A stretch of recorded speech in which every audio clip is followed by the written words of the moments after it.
not bad. It's root beer from the $1.25 store. It's actually decent. I was able to get some things corrected over on my stream for Twitch. So, yay!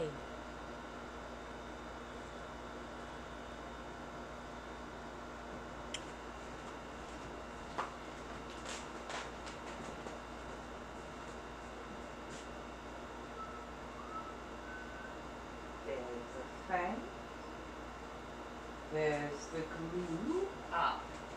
Let us definitely grab the cards. And there we go, there we go, there we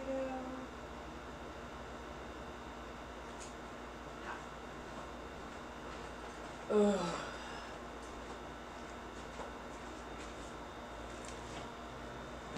Ugh. There we go. Hello, darlings.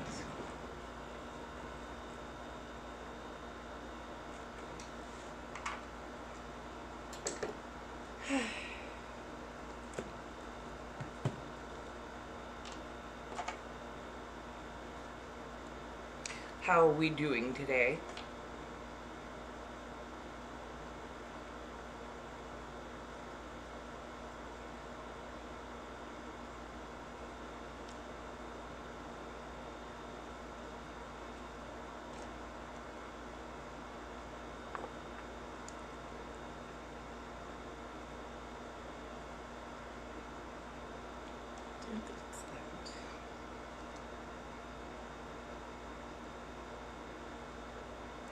Give me a second.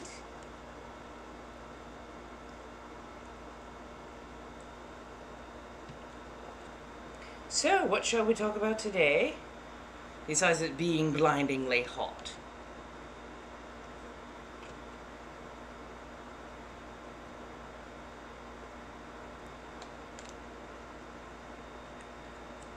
No, funny enough, I'm a hedge witch. Hedge witch has nothing to do with gardening.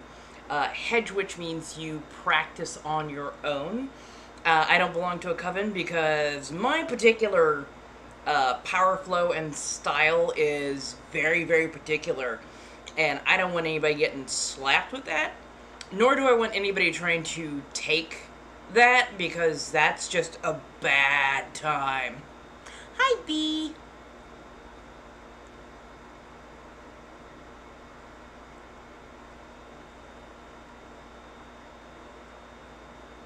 So yeah,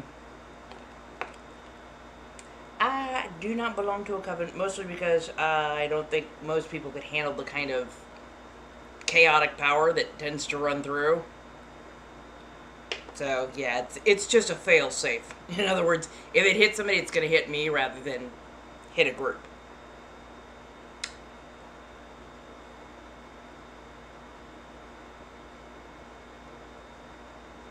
There we go. Did I? How do I never bring paper towels? Because I've got to redo these lips.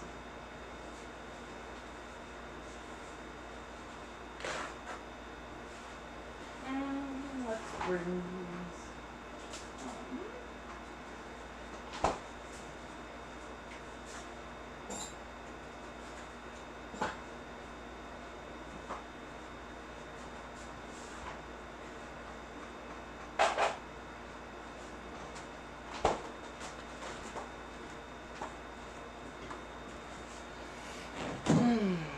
hello, hello, hello. Let's do this lip again.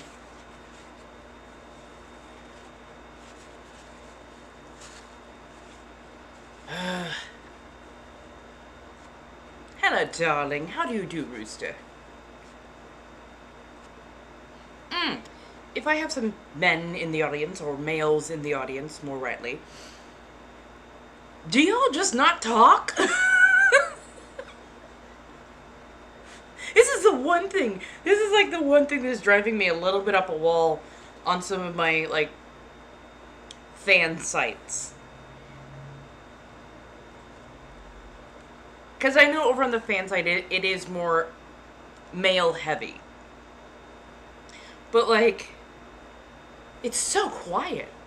Even when there's, like, 5 or 6 of them, it is so quiet. Like, are you just, like, why are you just staring? Why are you not trying to have, I get typing with one hand is difficult. I do appreciate that. But, like, the lack of talking leaves me mystified.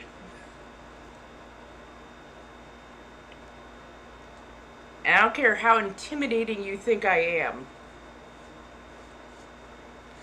I'm not that intimidating. Overall, I'm doing okay. How are you doing? Hey, Cosette.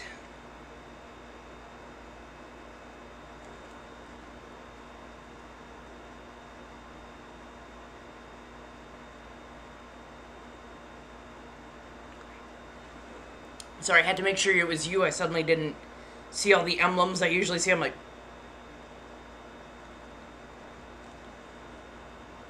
But yeah, like... I want to talk to them. I want to bring them out of the shell. And it's like, just so daggone just quiet. Hey, how you doing? How you doing? Hi. All the pronouns today are good. All the pronouns today are good.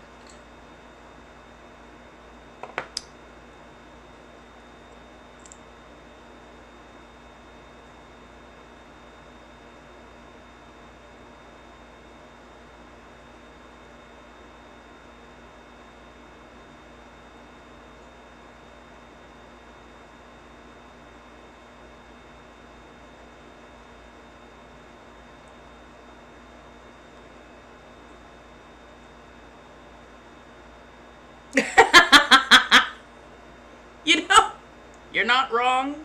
Or at least I'm guessing you're not wrong.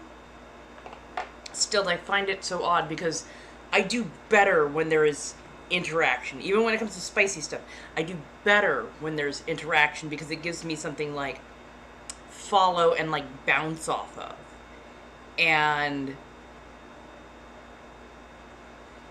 like trying to hold a conversation, like an act, like any sort of... And when I say conversation, I don't mean, huh, you got big boobs. No shit, motherfucker. I am looking at them. These knockers are ginormous. These tickle bitties, they're like, I know that I need to readjust my cup size and everything, but goddamn, like, there's a lot of them. I know this. So, your obvious, poorly spelled, grammatically incorrect sentence doesn't give me much to work with. Just saying.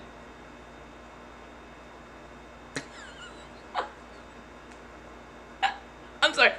I laugh because no, you're not gonna get blocked for that unless you were like really rude, completely impolite, like completely out of sorts. Even when I ask you to stop, if I ask you to stop, no, trust me, you're not gonna get kicked for that kind of thing.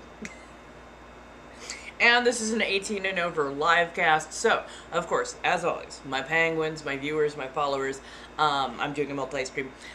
If you see somebody who is not of age, please do let the mods know or let myself know so that we can get them, cleared. This is not a space for them. This is not a safe space for them, per se. It's much more of, it is the safest space, because I'm keeping them out of it, because I prefer dealing with people who are 18 and older, and I don't like adults getting aggro and going after young people. It's a bad time all around, so I make sure it doesn't happen in the first place.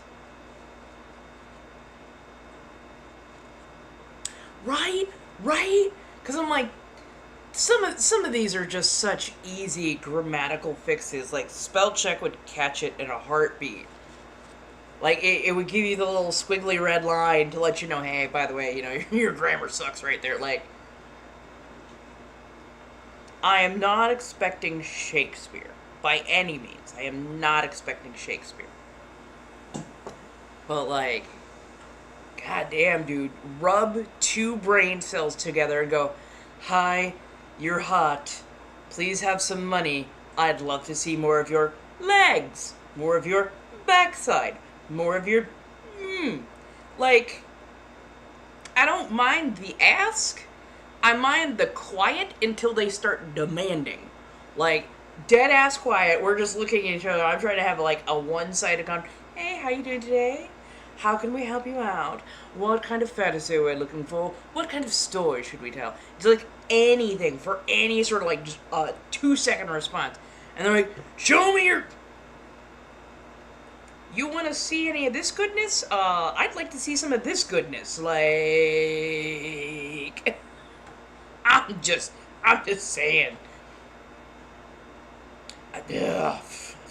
Some of them, I really don't know how they got past spell check, because even one-handed and drunk, I spell better than some of the stuff that has been hurled at me on a frequent basis. Like, I'm not even mad that you want to see them. I'm just confused as how you could get that word that wrong. Like, this is not like, I'll need to see your Bathylorean gland express some sort of a clear consistency fluid in some sort of a female-based exaltation of excitement. Like, no, I don't need that. I really don't. But like, Coin of Realm, and then, by the way, hey, like that. Just, just saying. Right? And that's the whole thing, is like, your spell check can sometimes get worse because of your own particular spelling, especially if you don't correct it. It starts thinking, damn, maybe they gave me the wrong program. Okay, if the person who keeps typing this is typing this, maybe that's their language. Okay. I'm like, fuck's sake. I'm not even asking for punctuation at this point. Okay, I'm asking for some punctuation at this point, because like a comma would make a huge difference in some of their sentences. Just saying. That part. That, or for the love of gods, let me find the bi, pan, and lesbian / sapphic fucking enclaves. Like, let me find them. 'Cause that, at least they're better at the spelling. At least they're better at the spelling. I'm just saying.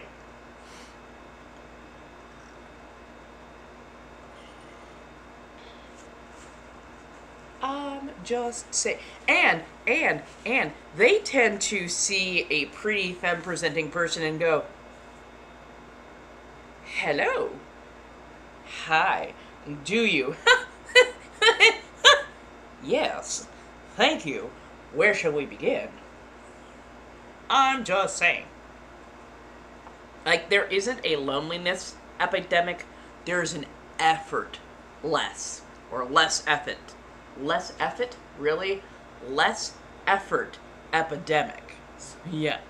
Hey, I'm doing pretty good, Fridays. I'll be told I'm doing pretty good.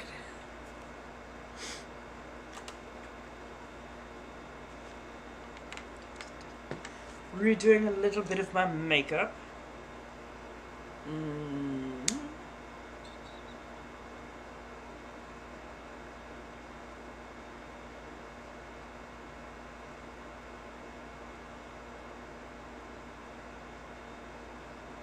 There we go. So yeah, it's like I don't need all of the effort, but like some would be nice.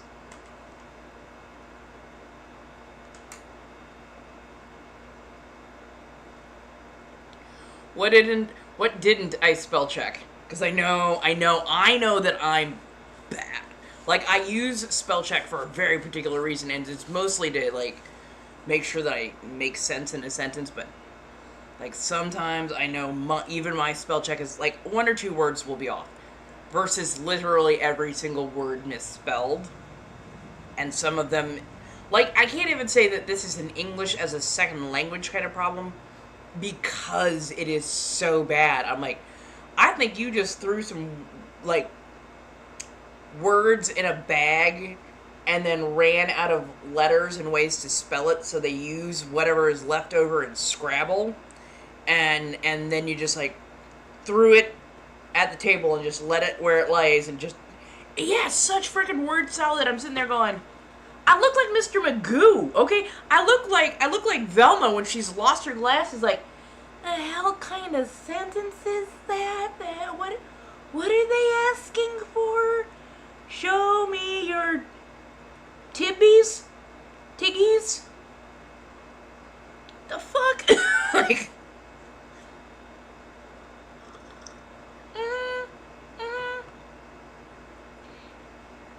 that part, I'm just like, I'm not asking for much. I'm not, right? You want to see my tigers? Well, I mean, I do have those, like, little stretch marks there, okay? And they're like, that is not what I meant. Then type what you meant and make sure it makes some sense.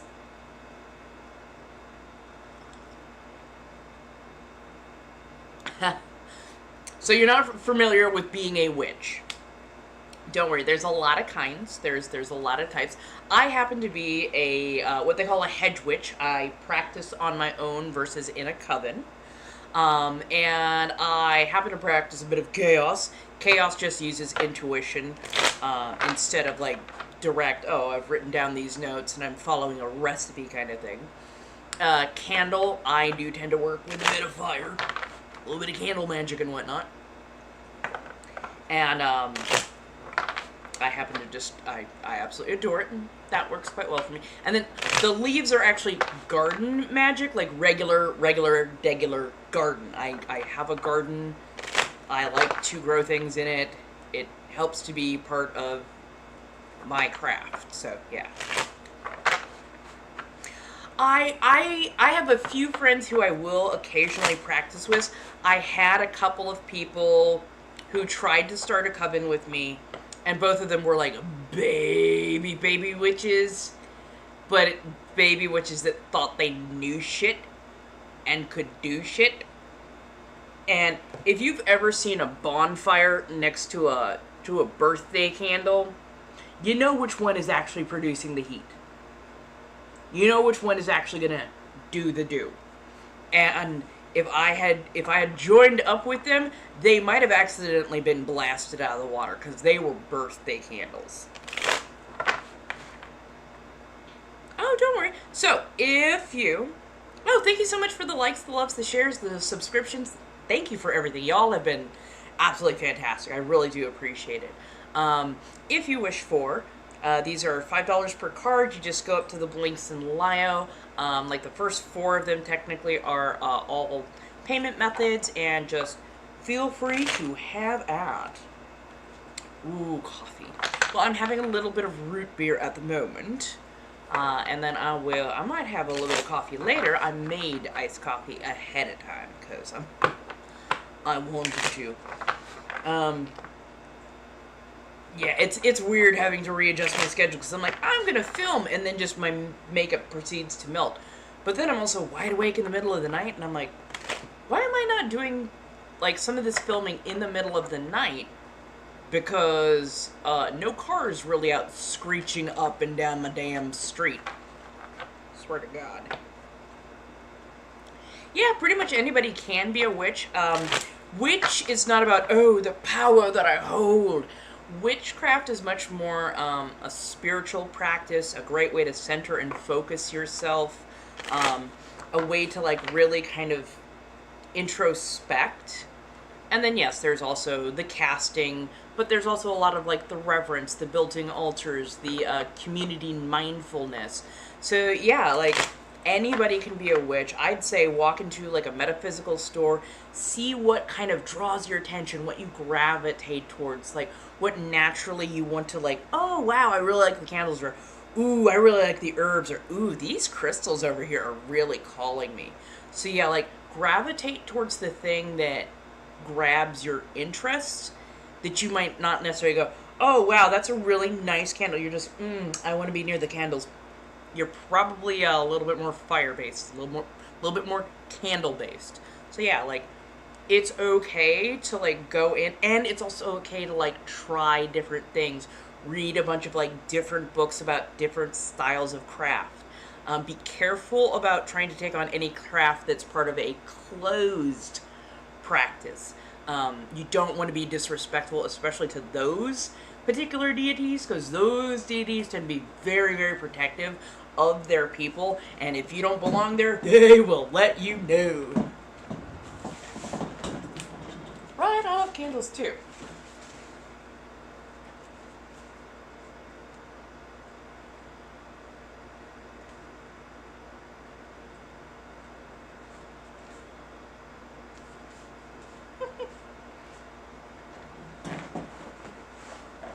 Right.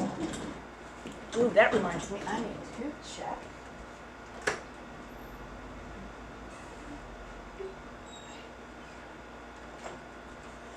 Checking to make sure that nothing has arrived, because apparently I had a couple of things ordered for me.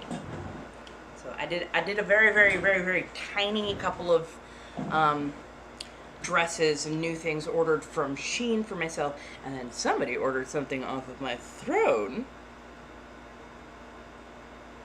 So I get to add that to my rotation, which should be very interesting. Ooh, teakwood. Have you ever made a mistake? Have you ever made a mistake? Oh, Lord. Yeah. Oh, yeah. Oh, yeah. I have fucked up before. I have fucked up before. There's still a couple of things that I did, spells that I cast, that to my unaliving day, I will be waiting to see if that shit smacks me in the face. 'Cause, yeah, I did some shit when I had not nearly enough knowledge under my belt, like a complete dumbass. And it could still have ramifications. Could. Possibly, might even be ramifications now that I'm just not clicking together, but yeah. AKA, for the love of gods, do not work with deep red magic of any variety. Do not, I know this is educational purpose, literally just educational purposes. Like, don't take it for anything more than it is.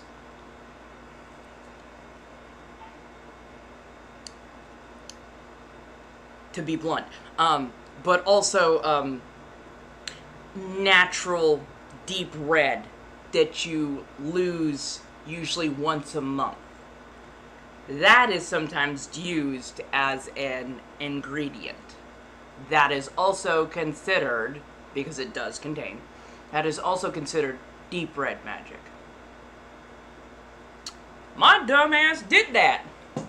My dumbass did that to a person who did not need to be in my life, and I hope to shit that he either stays way the fuck out of my life, or if I ever run into him again, he is a very, very deeply different person than when I met him and when I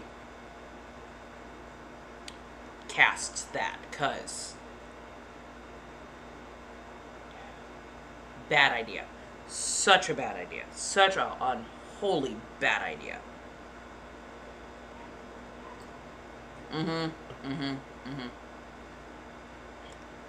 Oh yeah. Oh yeah.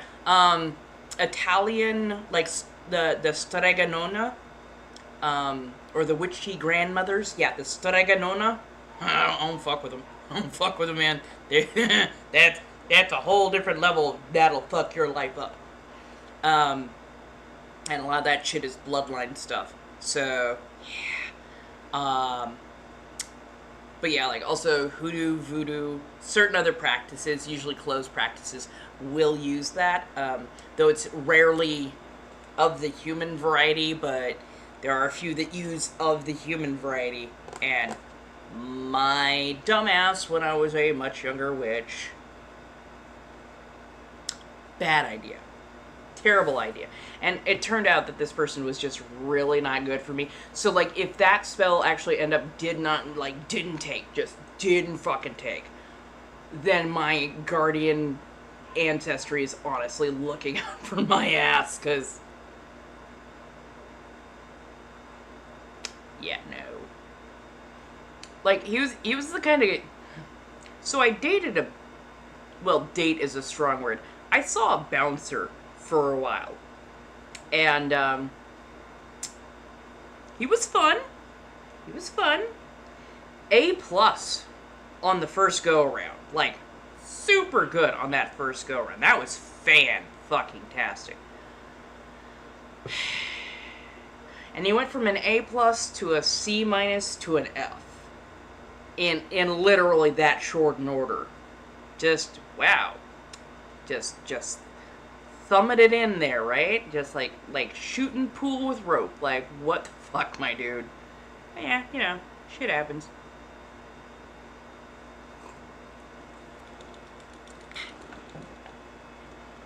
Hello, my darlings. How are we doing today? What are we up to?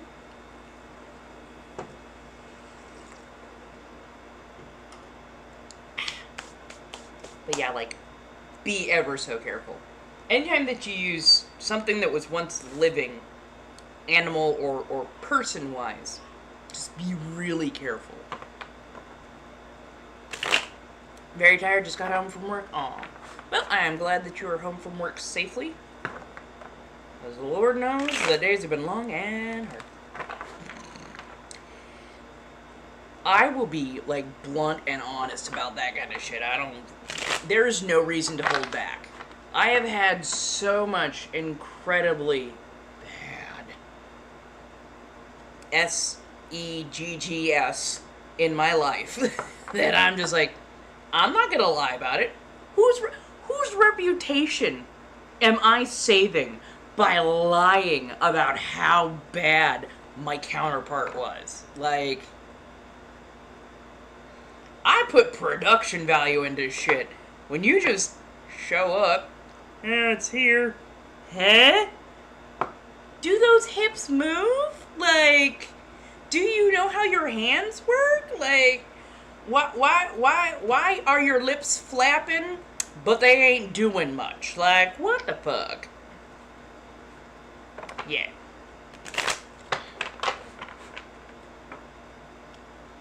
Ooh, you're doing some collage and paper art. Oh, that sounds fantastic. Hey. The Pang Gang. I love that. I'm doing okay. I'm actually doing okay. I'm figuring everything out, juggling everything about. Honestly, I'm champing at the bit. Like, I can feel something big that I can really sink my teeth into. Whether they're fake or, like, I have so much extra energy I want to run off in productive ways. Please, Jesus, give it to me. Like, there's one thing that a Gemini cannot abide by, and it's boredom.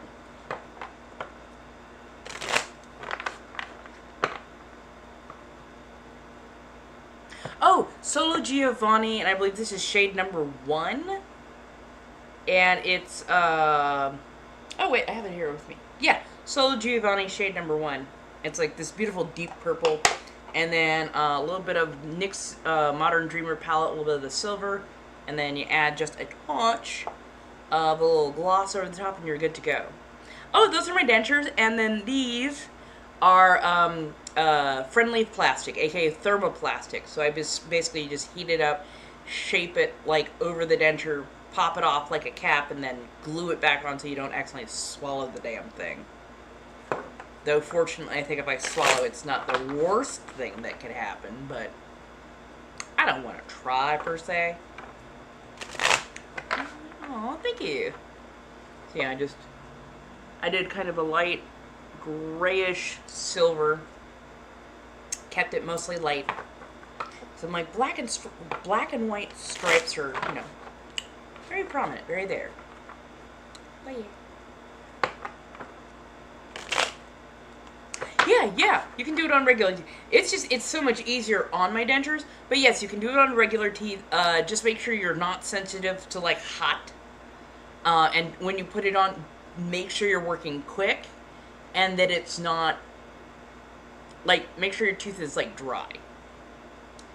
And that the piece that you're working with is not overly hot, because that can be a little bit of a moment. Hello, darling Sonny. How are you? I'm doing okay.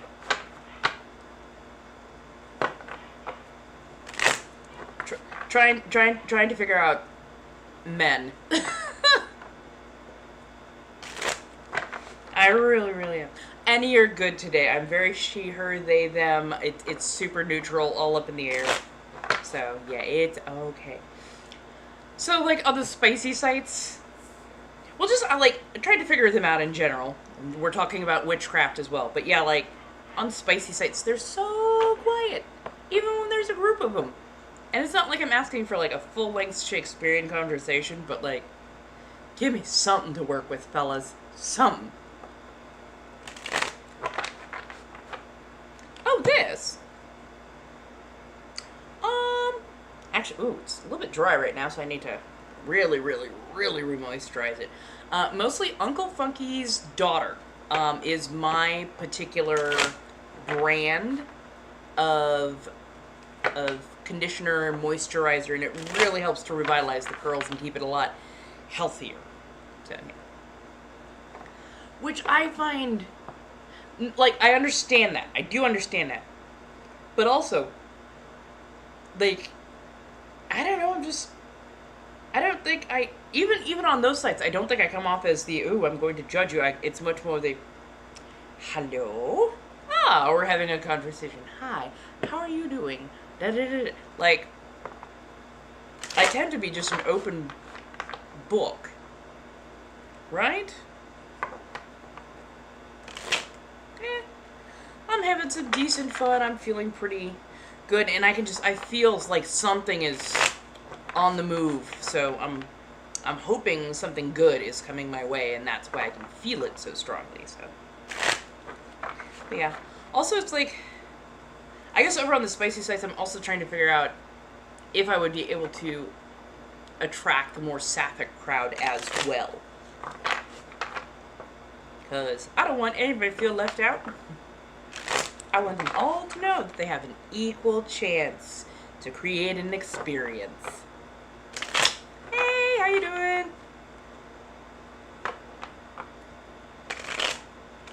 Oh, yeah. Oh, I've been there before. You're like, you got home, and you're like, I'm hungry. But cooking sounds like way too much work, and at this point, if it doesn't deliver itself, sandwiches. Like, not as a full meal, but like, make yourself a quick half sandwich. Get just enough food to your system that it can recharge a little bit, and then have an actual meal a little bit later. What about second supper? Cause yeah, that so tired you can't eat, that's some realness right there. Hey, how you doing, Nancy? I hope so. You're the best, and you're so talented in many ways. Aw, and you inspire a lot of us. Aw, thank you.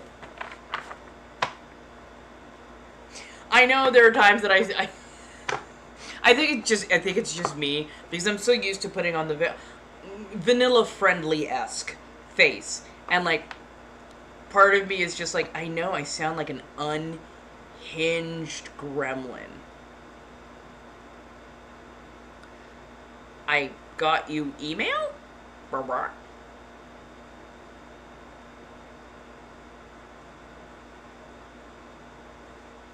Ooh, yeah. Days when you make the good food. Could be worse.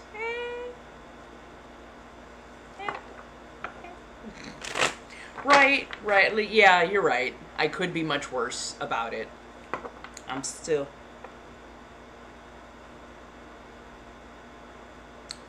What was the nature of the message that you got from somebody who might be me, because I'm drawing a blank on any message that I would have sent recently.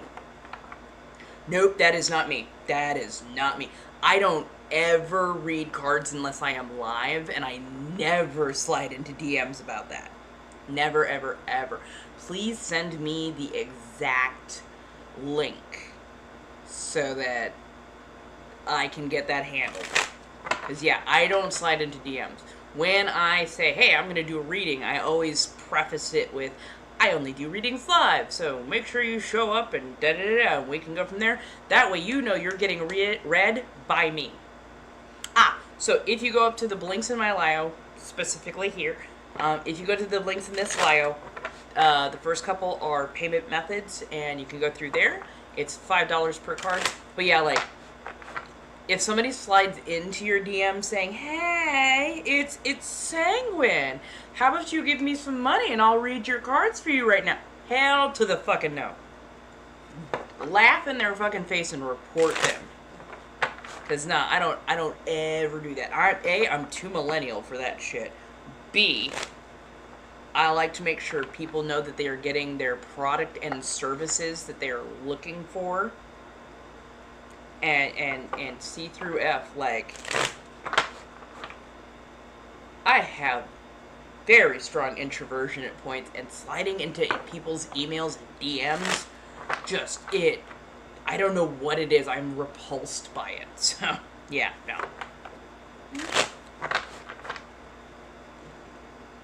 And they'll do things like tiny misspellings of my name.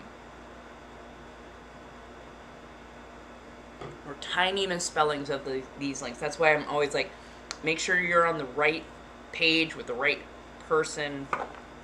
And, yeah.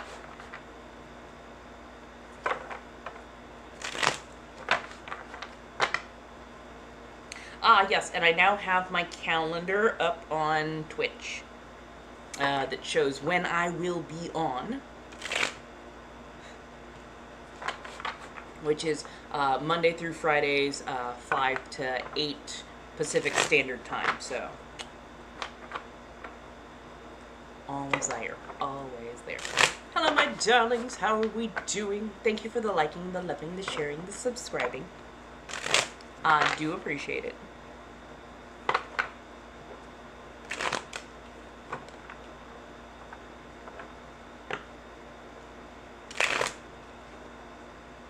Really?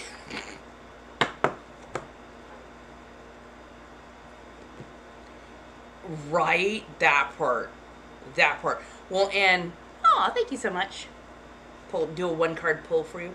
I don't understand how TikTok just lets them run so freaking rampant.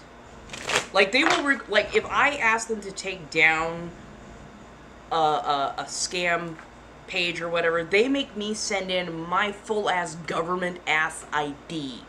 And I'm like, how are you not already asking for people's full-ass government ID if they're going to be posting links, especially payment links, on this site of any variety, like WTF. Thank you, darling. I will get you pulled for. Yeah, that person,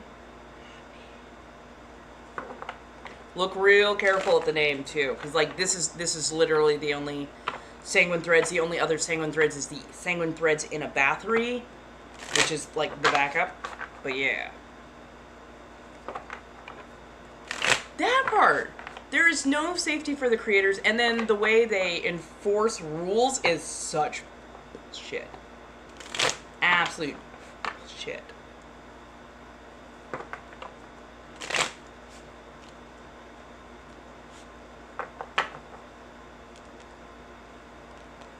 Thank you, darling.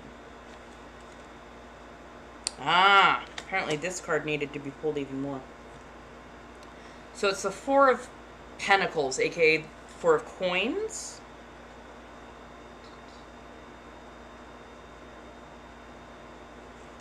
For a reading? How many followers does that account have? Yes, I am on Instagram. in a Bathory and Sanguine Threads. I am on Instagram. How many followers are on the one that contacted you? Okay. Oh, I'm not currently on like live streaming from Instagram. I'm on Twitch, I'm on YouTube right now, and then of course here on the Clock app. Right? Yeah, if you report them, they do nothing. Sorry. ADHD'd myself right out of that.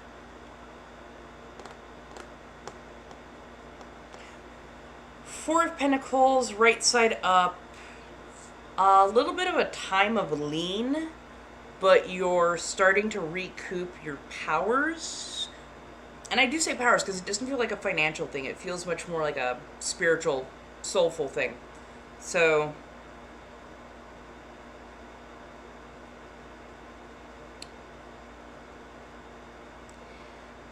bank as much time by yourself. Yeah, that they have 7390. Yeah, that is not me. I have 19.3 or 19.4, something like that. Please do send me that exact profile, because that shit needs to be shut down. Especially if they're stealing my content and shit, and this is starting to piss me off. Hey, doing good. Thank you. But yeah, for Heather, time of lean. Feels like it just went through it and you're just kind of coming out the other side. You're hungry. You're depleted. You're just like, okay, we're gonna take a little step back. Definitely like do like a girls trip, or I feel like travel should be involved. And it doesn't have to be like going far or anything. Just get outside your house. Take a wander. Find someplace new that it feels refreshing. And by the way, thank you so much for telling me that scam accounts are like contacting you, because I'm one of the few people who can like do the most to at least try to get those taken down. The legal team must love me by now. But yeah, I made these. So the dentures, the dentist made, but the fangs are thermoplastic, and I made those. Takes like 5 minutes to do. And I believe they sell the thermoplastic at like Joann's and Michael's. Thank you so much for the love and the gifts. Oh my goodness, thank you. But yeah, I believe they sell the thermoplastic at like Michael's, Joann's, and that kind of stuff. But yeah, for Heather,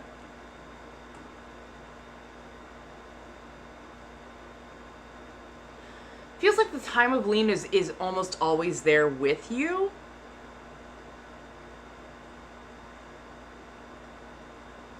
You're very used to depleting yourself. Like, really depleting yourself. Take some time. Be selfish. I don't usually get that.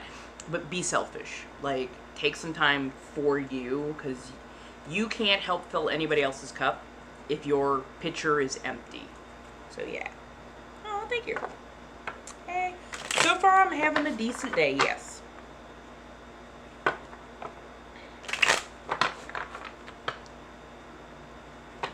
You're welcome. If you are a subscriber, do feel free to ask for your monthly card pull if you have not already. Yeah, that is definitely not me. That is definitely not me. Yeah, you can't help what's already broken if you're already broken too. And the funny thing is, I've been trying to get that account taken down for a while now.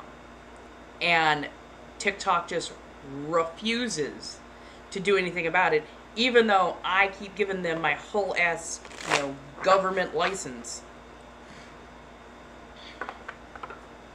If you would like a reading, it's $5 per card. There are links in the bio. You just go over, you pay for however many cards you want, like 1 through 10. Depends on how much information you want. And then come back and let me know, and I will get it sorted for you.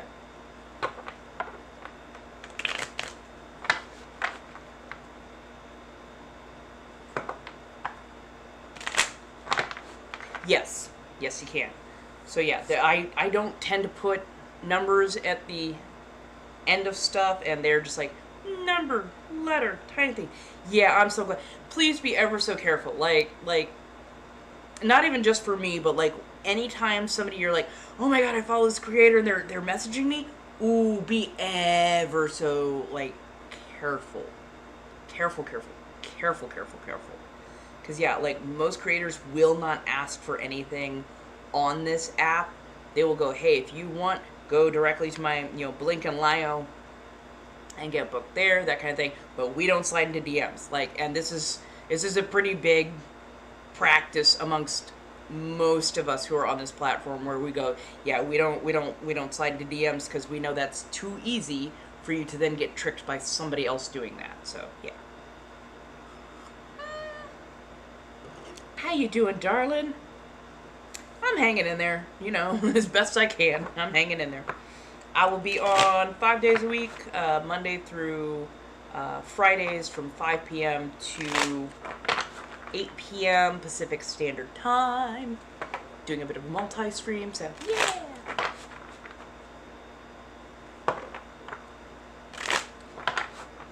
No one wants to be the soy.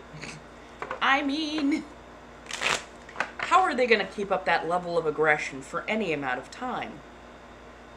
I don't think they have the energy for it, my darling.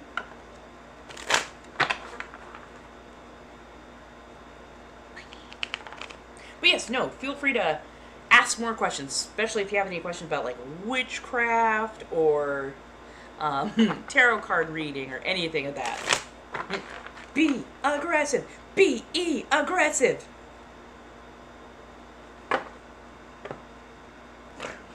The moment you said it the first time, I'm like, oh god, I know this chant way too well. Hey, how you doing, darling? Welcome, welcome. Hope you're doing well. Oh, thank you so much, Kimchi. Right? That is one of, like, the most tried and true old school cheerleading chants. Your wisdom teeth came in. Did they come in with extra brain cells, or... I can't. Right? Go to crystal or herb for boosting positive energy. Lavender. Lavender. We love you, soybean, and we love you because you're aggressive, okay?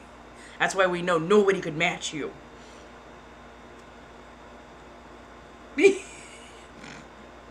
Trust me, I'm pretty sure I lost brain cells when they took mine out, so. Yeah! Good idea.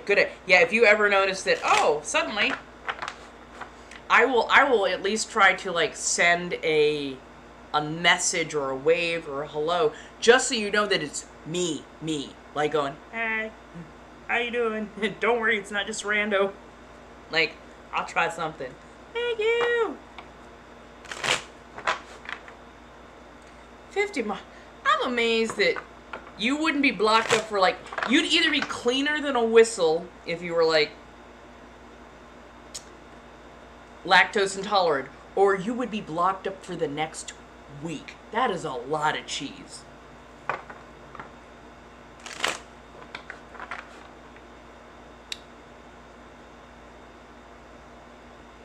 Oh my god. Oh no. Oh no. No.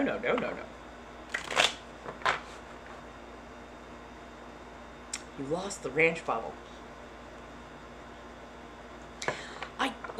I love lavender. Lavender is just, it's nice, it's calming, it has, like, good protective powers. I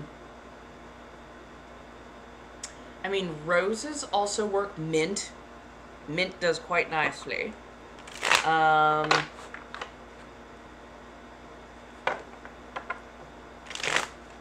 When it comes to crystals, I don't resonate much with crystals. I occasionally like a bit of obsidian or onyx. I like some of the black stones, but, like, for the most part, I don't resonate with crystals, weirdly enough. Aw, yay. Thank you, darling. Thank you. How you doing? How you doing?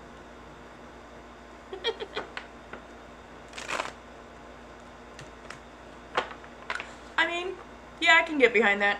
It does make the nose feel quite nice. See, pine is okay, but I worked with so much pine salt growing up as a cleaner and whatnot that, like, I can't, like, I smell that stuff and I'm just like, oh, it's cleaning. It's time for cleaning. But, like, cedar, clove, sandalwood, like, if it smells like I'm in the middle of a Home Depot with a very helpful person trying to get me the right cut of lumber, that's the good stuff. That's the good stuff right there.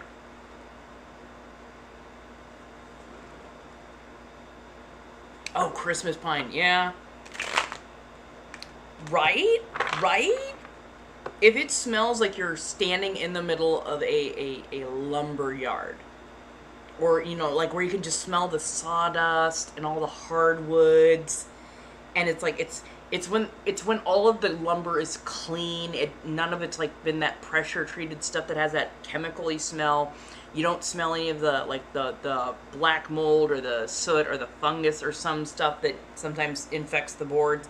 No, I'm talking a good, clean, like, lumber yard that is just gentle sunlight. It's springtime. There's not a lot of, you know, there hasn't been any rain for a couple of days. It just smells so good. Christmas pine smells like a nursing home. I mean, seeing as they never take down those damn fake trees. Right. Teakwood is nice too. Ooh, orange blossom. Oh, I love a good orange blossom. It's so lovely, like, it's heady, it's cloying, but in such a good way. Velvet tuberose is another one of the good ones.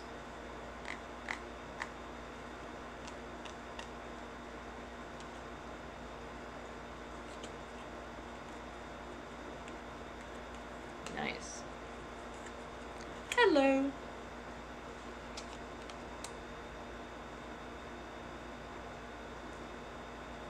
Ten of Wands.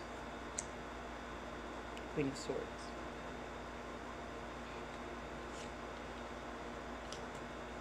Le Soleil.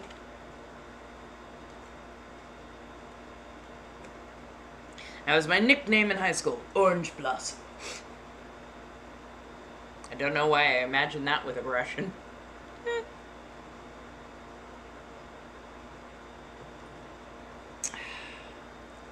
Ten of Wands, Queen of Swords reversed, Soleil reversed, the Sun.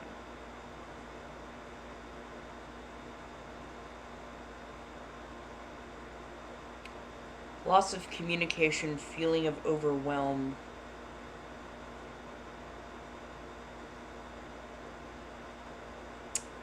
Feeling like you're not the center of the attention. Okay, for whoever this is coming through, this person who doesn't feel like they're the center of attention anymore, and feeling overwhelmed, and feeling like you're...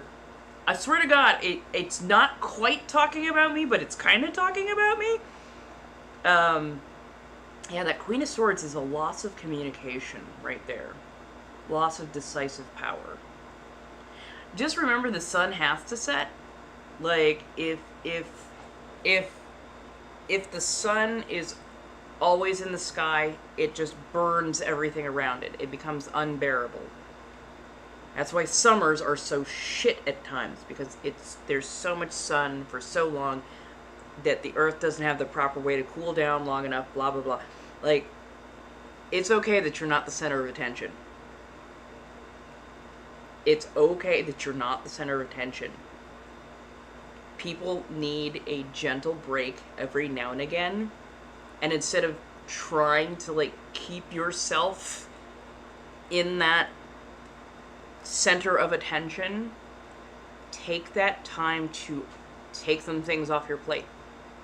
Use that time to recharge your batteries, come back to a good place in your head, especially. Like, take care of yourself when people aren't centering you. That is okay to do.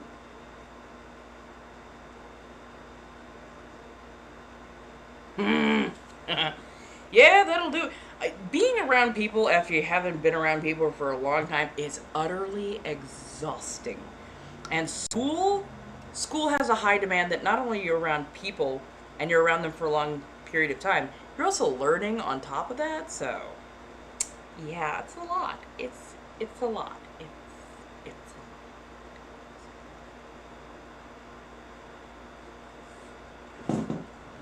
Pardon, I'm just gonna go grab a little bit of ice from my drink.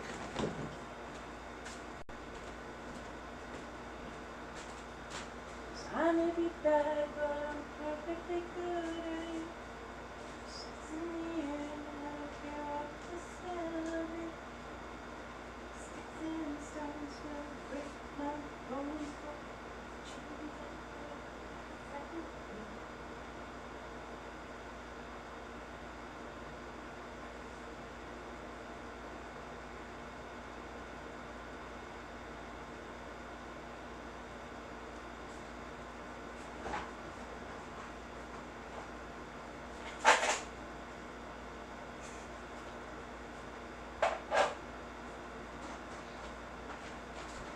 Oh, no, that's kind of close.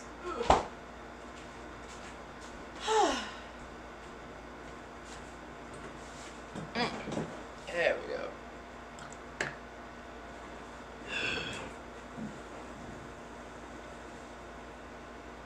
Right. I like. I don't think that the panini. Pardon. What the fuck? I don't think that the panini quarantine thing that we had was necessarily a bad thing. In fact, I think it was a very good thing on a lot of levels. But like, it did give us introverts a whole lot of space that we got very used to. And now when we're being forced to be around people again, it's so fucking tiring. And I'm an introvert without an emotional support extrovert. So I need my emotional support extrovert to hurry up and find my ass. Because I'm tired. And I just want to chew on somebody for a bit that can actually recharge my damn batteries.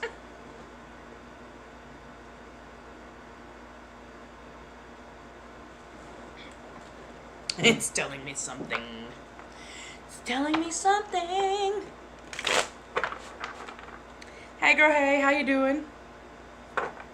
Welcome to the Penguin Crew.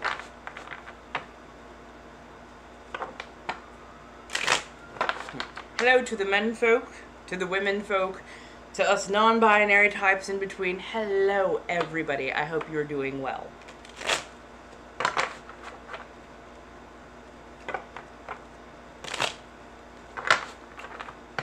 So, if anybody has slid into your DMs lately with my name, no, I did not.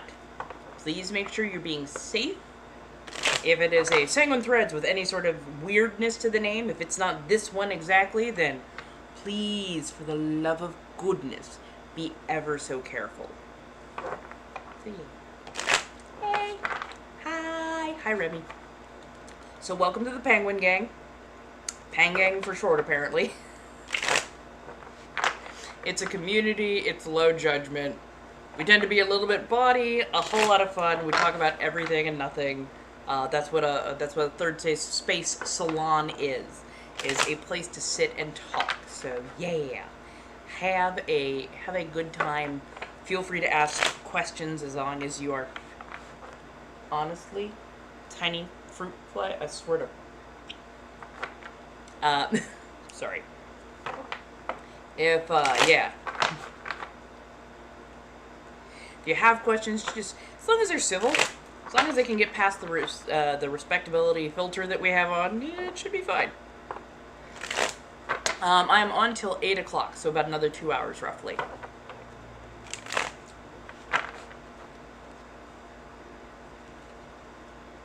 So that's my Klimt cards. I do love them. They're like the cute little emo boy who just desperately needs somebody to come over and include them. They want to be helpful. They want to be helpful. But yeah. Pangea. You're like close, but no. Close, but no.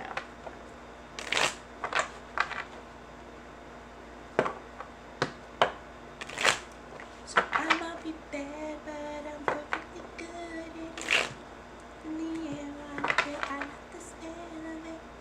I don't know why I got that song stuck in my head. Sticks and stones may break my bones, but chains and whips excite me. I hated that music video so much.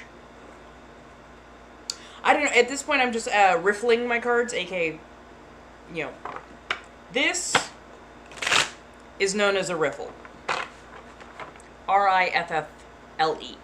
So yeah, just riffling them, making sure that they are well mixed, and then if they call to me, I will read.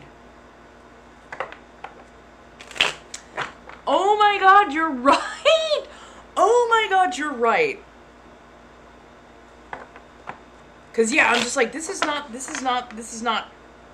the official version. Where am I getting this? You're right, it's pitch perfect. Sometimes I want to turn it off, but I'm like, well, if I need it. That part.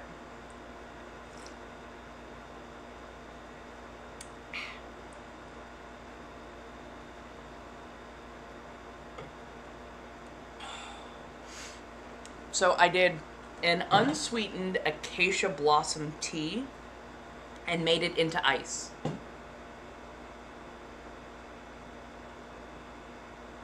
So that is the ice cubes I am currently using, and it is delightful.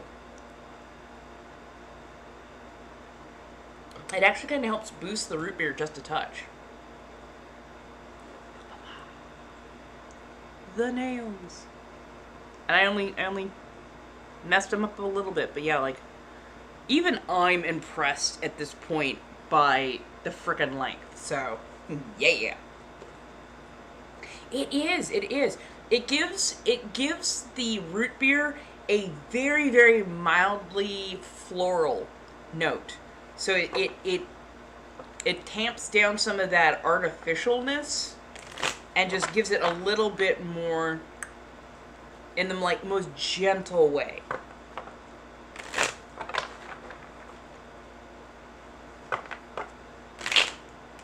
I guess I could, I can always move this.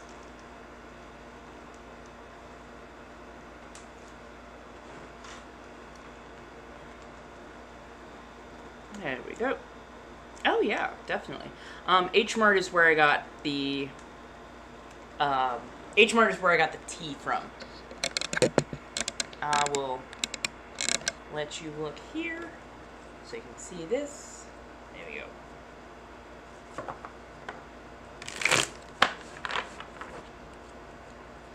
So, if you would like a card read, they are $5 per card. I don't know why I cannot do this when I'm talking. $5 per card, links in Lio.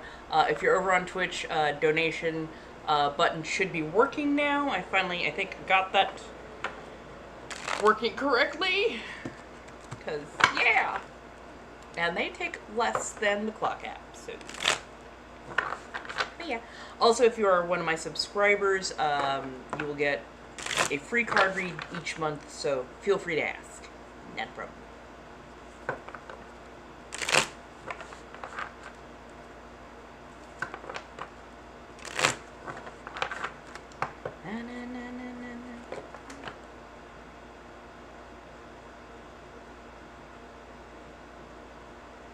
Sorry, sound like my door tried to open.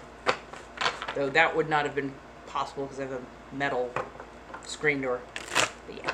Hey, how you doing? How are we tonight? Although, actually, I am supposed to be checking for packages, so. Hello.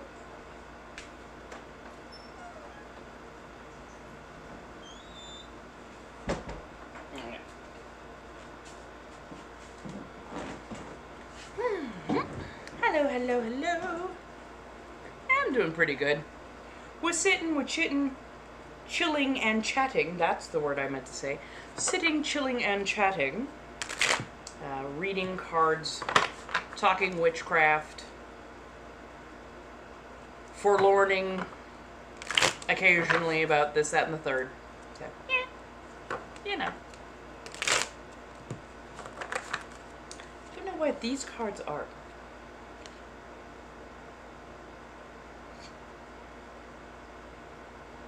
Two of Pentacles. Juggling. Always with the juggling. Je pedale ma bicyclette dans les airs. Trying to keep a couple things up in the air.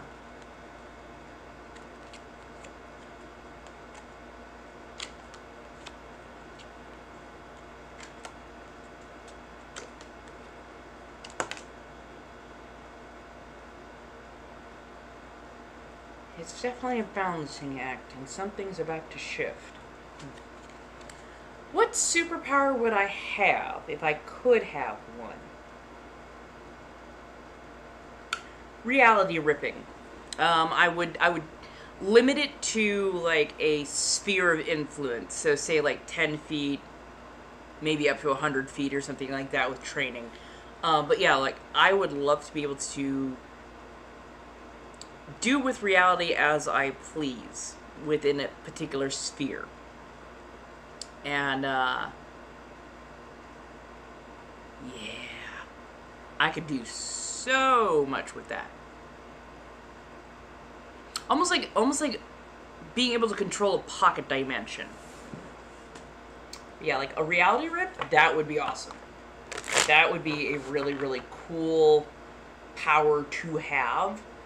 And again, I put my own limitations on it because you don't want power that is so big, so strong that you could accidentally tear like your universe apart and make it into nothingness by accident.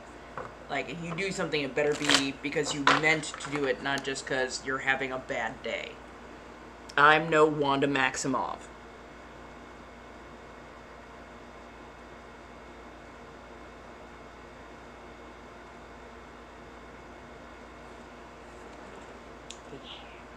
What about other people? What kind of powers would they have? What would you want to be able to do? I guess I could just go further back. Does that help? Ta-da! There we go. Oh, and now, now of course Twitch cannot see my face at all. There we go. I still look like the secretary from Powerpuff Girls when it comes to that, but Ooh, you would want to fly. Now, would you like to be able to land?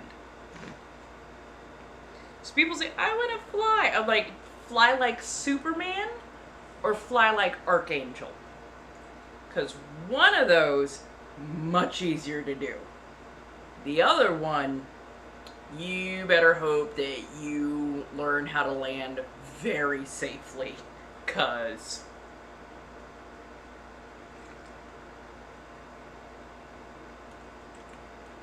I have to ask.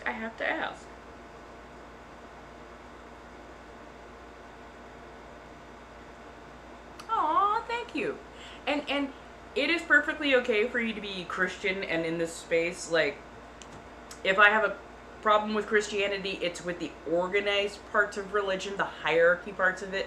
Like, individuals I rarely have that much of an issue with. As long as everybody's, acting kind towards each other, you know me, it's good. You're totally fine. And you never have to, like, participate with the tarot cards. I understand it's not everybody's thing, so I'm okay with that. I'm having a bit of Sprecker's root beer with acacia blossom ice cubes.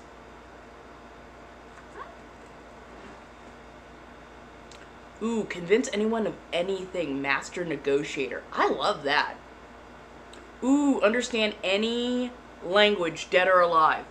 So, like, Cypher, who I don't know why people are like, Cypher isn't much of a super, here, go away. Pardon. Cypher is actually kind of a badass superhero when it comes down to it, because he can understand all language. Some of it takes a little bit more, time and energy, but like he can understand any language, and I adore him. He's just the cutest boy, married to a giant warrior woman. Poor sweet, sweet Doug.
Let me grab a little bit more ice. And what was the other thing I was going to grab while I was up?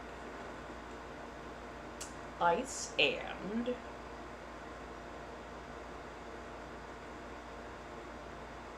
forgot what else I wanted to grab when I was up, but yes.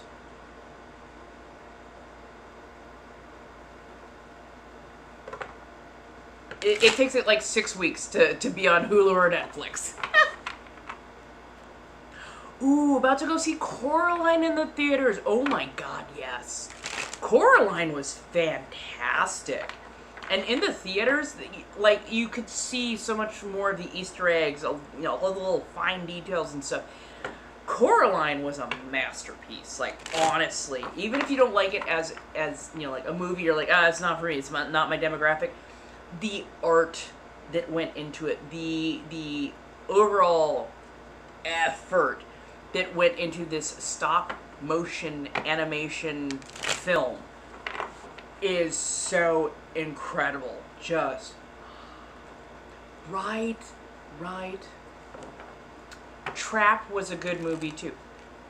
Fair. I might pick that one up. Fair. I don't know. I've been looking for like a good movie, but I can't tell you like what genre I'm really jonesing for. I want like a good I want like a good like action horror But I know that is so hard to do. Because, like, so many films nowadays rely so heavily on CGI. I know I say that as I absolutely adored Deadpool and Wolverine, which had a shit ton of CGI in it. I get it. But, like, there are times that a movie does not need CGI, and yet they use CGI rather than use practical effects. And, like, werewolf and monster movies, they rely far too heavily on making the villains with CGI. And it's like, dude, do some practical effects. Give me some practical makeup effects. Like, get in there. Give me something I can cosplay, you know? Oh, I saw the Babadook, yeah, way back in the day. I think I need to re-see it. It's fuzzy in my brain. But I do remember enjoying it, so maybe a rewatch is in order. FX artists, hells yeah. No, like, what was that TV show? And it was all special effects. I want to say it was Face Off. And I loved the practical effects that they did with, like, silicone and prosthetics and just makeup. And, like, some of the stuff they did was really, holy crap, fantastic. Like, some of that stuff was absolutely just put it on the screen. Yes, you can absolutely make this into a monster movie and you do well. So, yeah.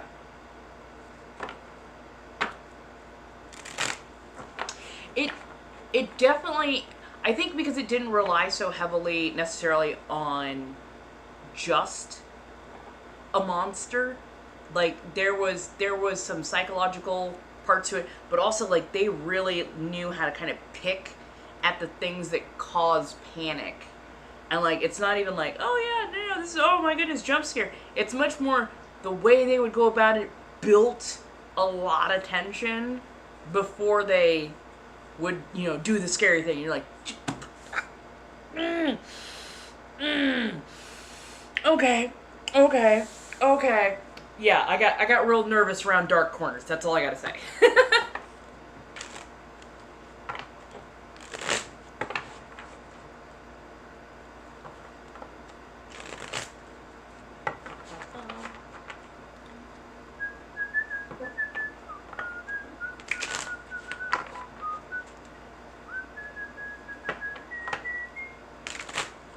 I think the Terrifier relied a lot on as much gore as possible. I think honestly, if they I know this sounds weird, if they'd cut back the gore just a little bit and not leaned quite so heavily on a silent clown as being the scary thing, I think it would have done even better.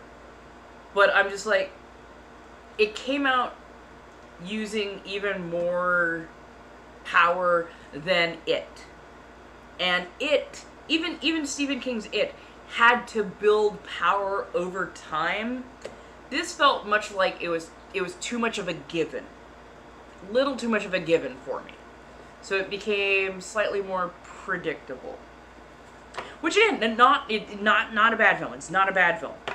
Just I didn't quite get what I was hoping for out of it because they went in on it so heavy. So heavy. Like, you just know that, oh, if somebody, you know, meets up with it, there's like 99.9% chance. Yeah.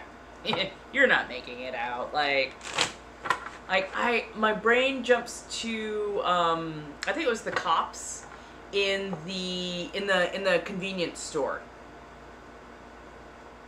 Like, they had no way to hit him.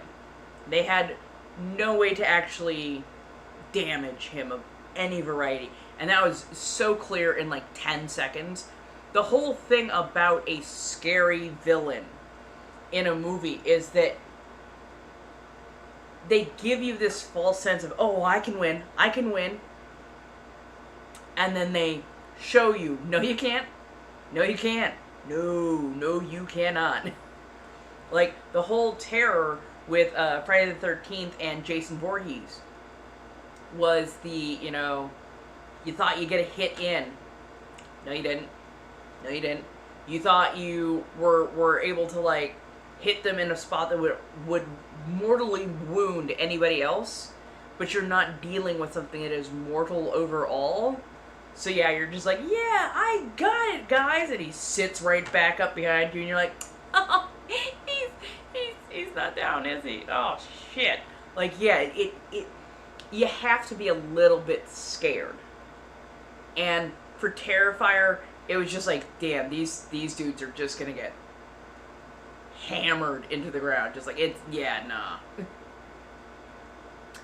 I thought the Babadook was a good scare, especially for the time and place that it was. I think they did very good with it, and they were a lot smarter about their script and their plot. Was it perfect? Was it Hamlet in the Park? No. But what is, honestly? But they did really good. They did really, really good. Still, like, okay, so, like, for me, one of the top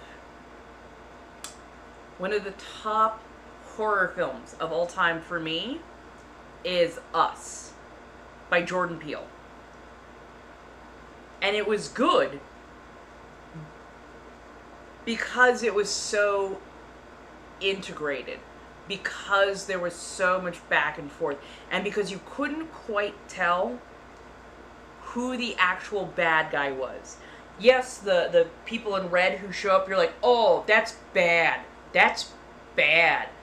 But then they show you the circumstances that they are living in. And the propaganda that they were fed. And the lives that they told they were going to lead. And then you have that twist at the end of the movie, and you're like, I honestly don't know who the actual villain is in that overall. And it's like, she had to do what she had to do. Like, she had to do what she had to do. Like, that's not in question.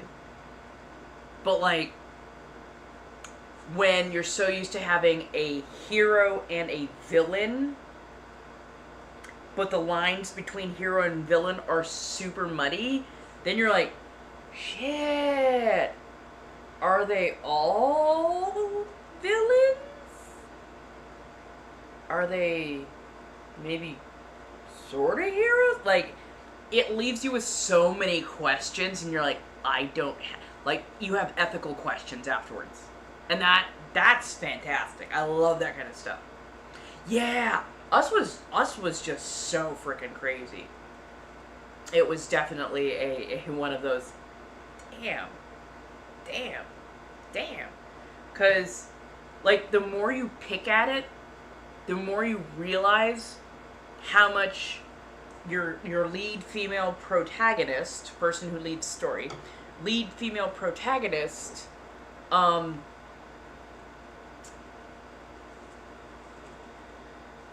like, it means that her son, who she birthed,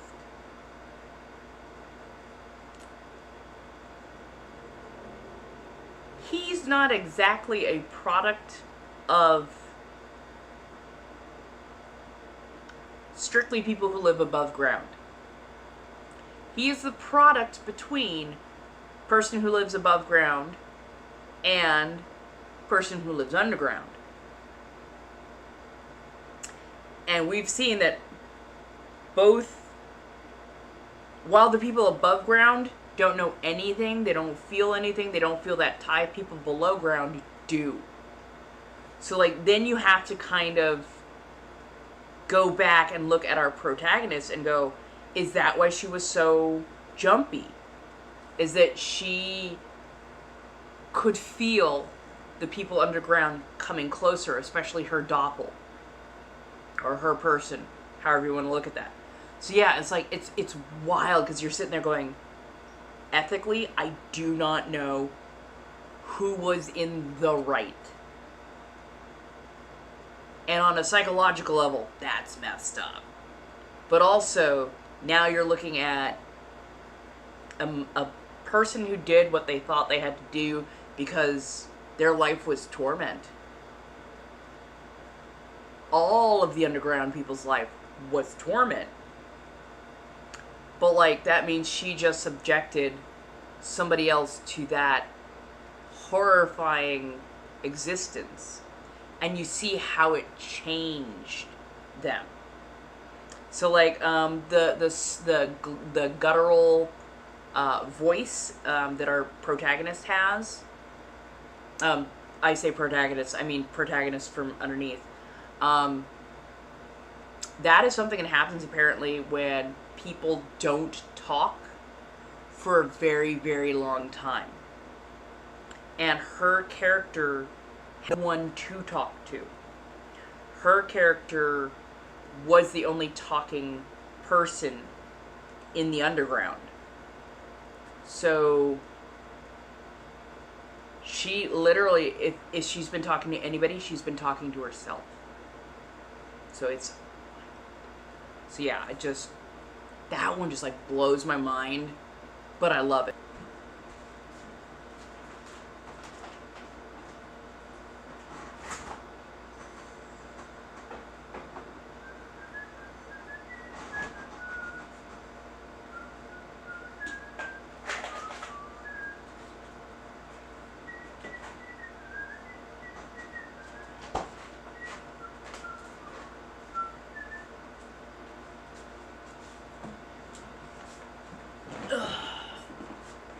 What were your thoughts on Parasite?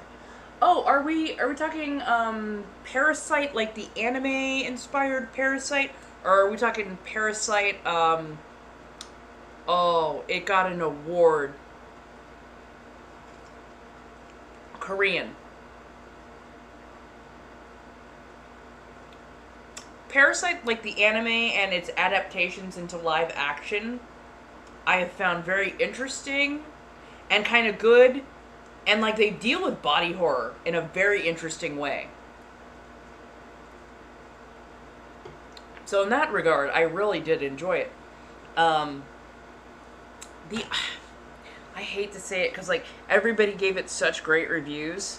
I was bored. I was so bored.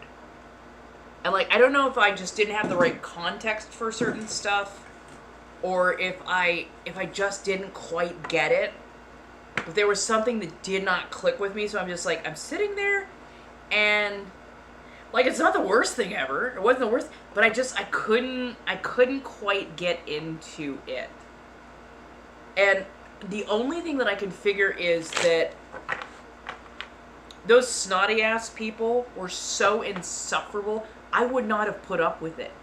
I just would not have put up with it. I would have either, gone to jail for throwing hands with some of that bullshit, or I would have just been, you know what? Fuck you. And I'm just like, yeah, my brain's just like, eh. I just couldn't. But I mean, hey, I also like the good, the bad, and the weird, which is like, I want to say it's a Korean adaptation of Magnificent Seven, like old spaghetti western / Into the West kind of stuff. So yeah, like sometimes I have really good taste. Sometimes I have absolutely shit taste and I like cheesy stuff. So it happens. It happens.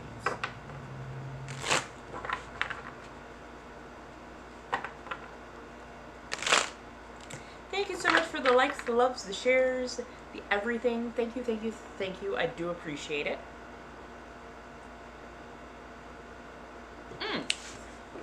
My charger. I keep getting up and going, there's a particular thing. A charger is what I was looking for.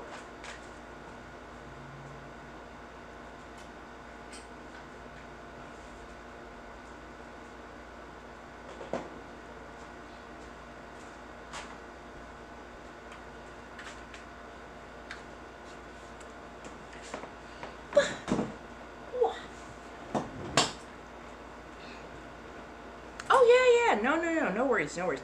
I didn't figure. Hey, Boston, how you doing? It's good. It's good. Yeah, trust me. I love putting in my 2 cents, so it's all good. I'm trying to think of like what else I've watched like recently, and I was like, oh yeah, it's fucking good. Oh, I'm doing a rewatch right now of Fallout. So good. So good. And like, as I'm rewatching it, I'm like, oh shit. Like, just things that I didn't quite catch that first time around, and I'm like, damn. Although, knowing what I know now, I'm like, how did a particular person show up at your front door of your vault? And you knew who they were. You knew who they were. Like, you knew. How did they show up the front of your vault and you didn't recognize it was them? How'd you let them in? You knew that like, nah. How? Yeah. Hey. Oh, hey, Laura. Aw. Yeah, it's been a rough old day for some people, I swear.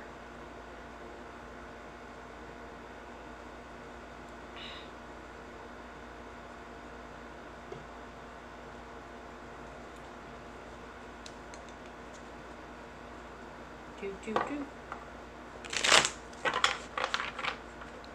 But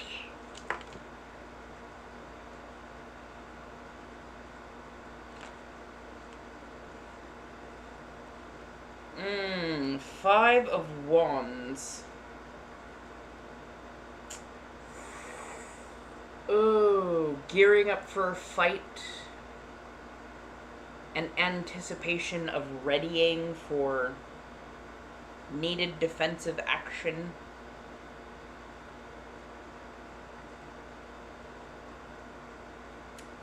It's like active preparedness. Definitely active preparedness. Oh yes. I love LDR. And I don't mean long distance relationships. Honestly, I want to say that the concept for Love, Death, and Robots was so fantastic. And trust me, I was so skeptical at first. I was like, oh, this sounds like it's not going to be great. And I'm like, oh, they're just ripping off like the Animatrix, which was, a collection of shorts, done that are like day in the life of people in the Matrix and how the whole robot rise came and all this, that, and the third. And I'm like, okay, I mean, I love the Animatrix, but like, this feels kind of like a direct rip. Like, I don't know if I'm gonna love it. It was so freaking good. Like, they vetted those shorts. And they made sure that stuff was good. Even the ones that I didn't love, I was like, nah, it deserves its place. It deserves its place. They're really well done. Right. Thank you. It was so good. It was so good. Like, honestly, between Good Hunting, which is one of my favorite ones. It is one of the most tragic ones, but it is also one of my favorite ones because there is such good adaptation and good vengeance. The Aquilian Rift, that one freaked me out. That one, I'm just like, oh no. No, you know what? I would do exactly the same thing that guy did. And you're like, no, go ahead, put me back under. Because this noise.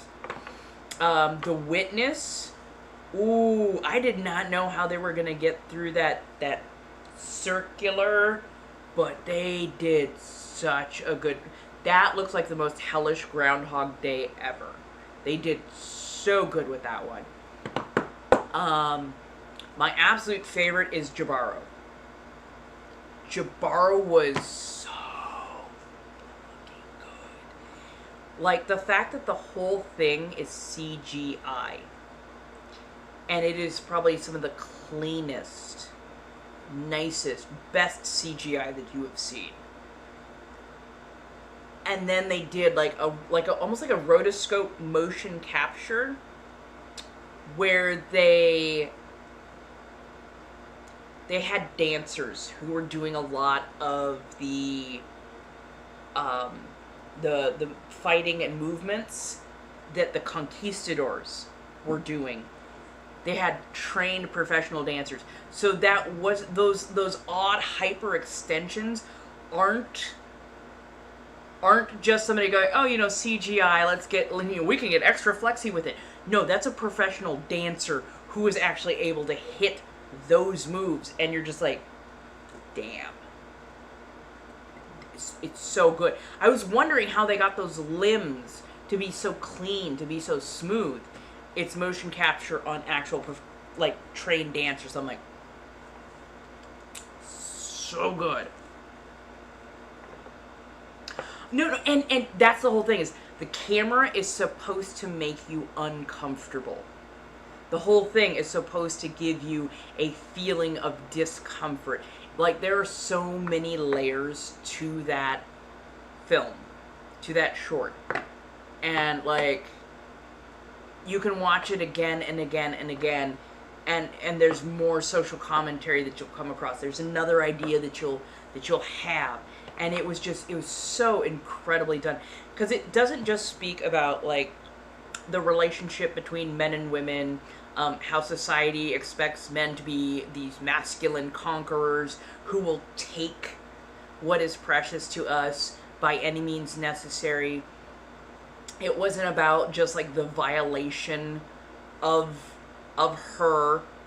It wasn't about how women are often viewed as creatures, as sirens, as things that possess so many precious goods that their only worth is what can be taken from them.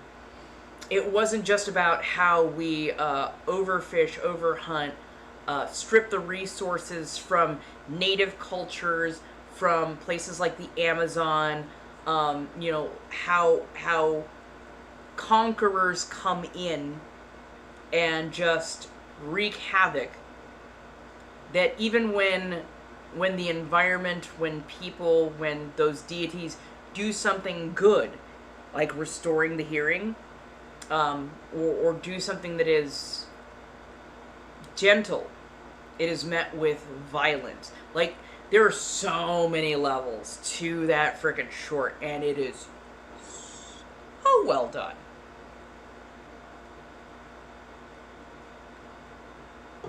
That is honestly I could do an entire class, practically, on that film, because it was so well done, so well thought out, given so much layering, beautifully executed, both in the art, in the plot, in the visual.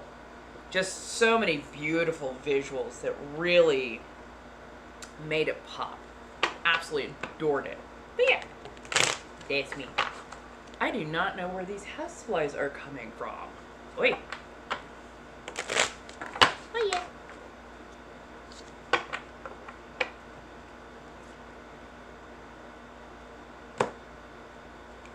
Ah, there we go. Nope, that's the wrong way around.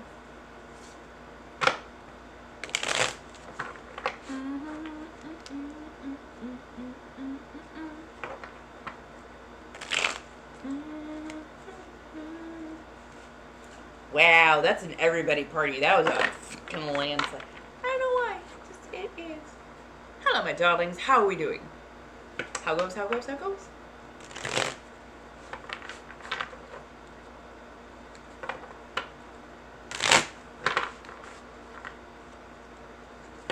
Only because I can't bridge these like a normal card deck. Do I have a regular card deck?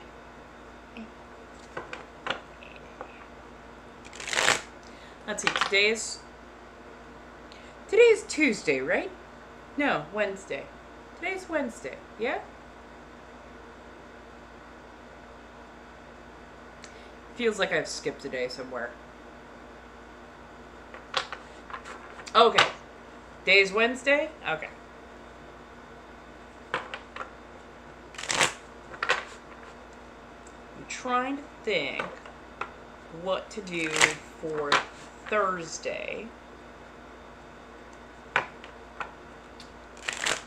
Kind of feel like doing a little bit of a ritual.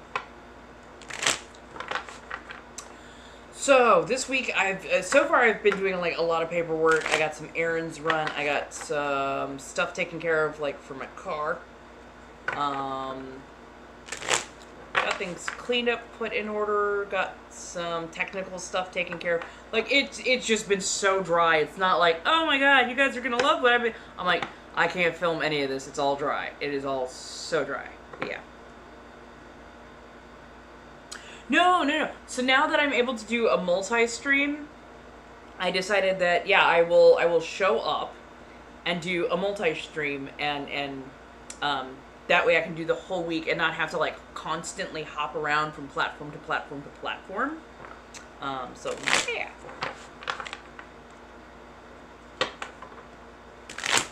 Yeah, I'm trying to find the balance because I realize that a lot of what I want to do requires that I be in front of a camera, whether it is creating content, whether that's pictures, videos, or audio, shorts and that kind of stuff, or just like being live.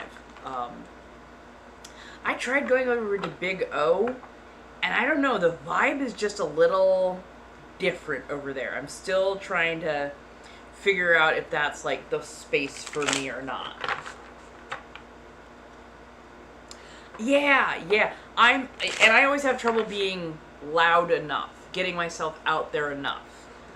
So, I'm trying to do that more, but also it's the balancing act of, yes, I would like my vanilla audience, but I also want to grow my spicy audience, and trying to find the comfortable in between is something I'm still working on, as it were. Yeah, let's see. I will be back tomorrow and Friday. I multi-stream to YouTube, and you will see a lot of this actually up on there. I need to find a better camera position so that when I'm doing stuff that's on YouTube and on Twitch, that it looks a little bit more like this as well. But yeah,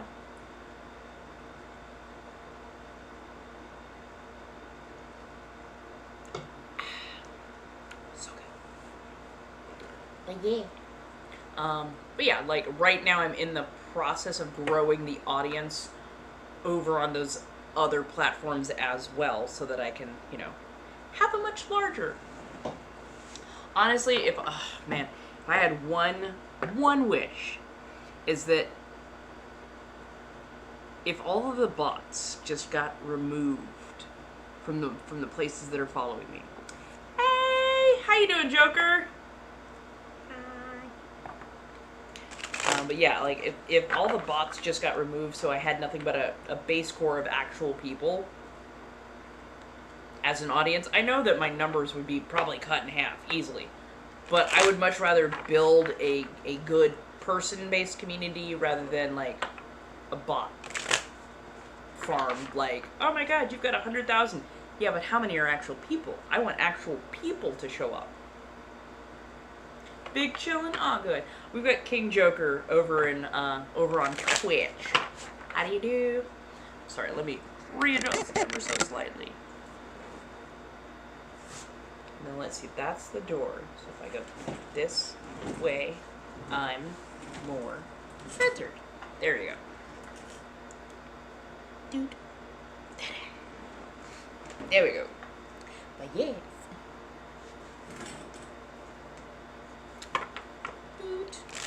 How are you doing today? Let me try that whole word over. How are you doing today? As I sit and riffle cards. Really, the world's like most annoying housefly. I opened the door for like 2 seconds. Shoes.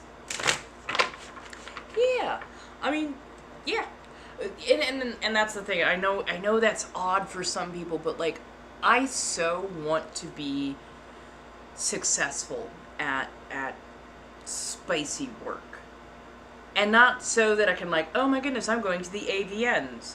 Or, oh yeah, I'm, traveling around the world. No, like, I enjoy the craft of it. I enjoy the what's the word I'm looking for? I enjoy actually, making something that is one of a kind, tailored for a person. So, like, that's where my joy is. But also I see, like, success in that would be success in my art, success in my craft. And then also, being financially stable would be really fucking nice at this point. To say the least. And it's not like I want to do this for just a year. I want to do this for, like, a good long while. Honestly.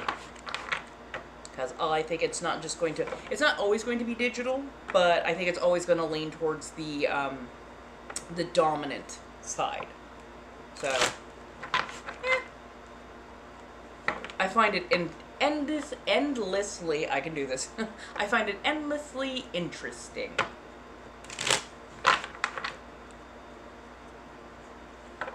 So yeah, if you see me like looking up, and I've got two different things. So I've got the clock app down here. I've got y'all over here, YouTube and Twitch. So yeah, I'm multi-streaming, as it were.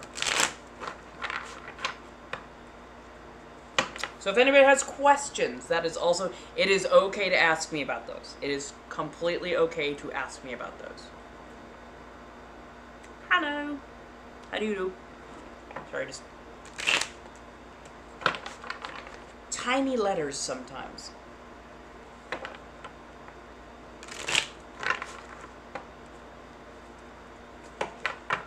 Don't mind me some riffle cards.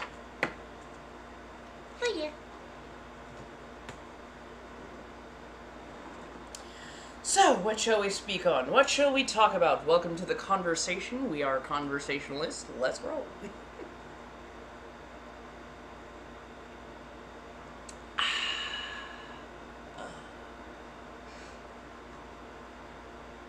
I know people have questions.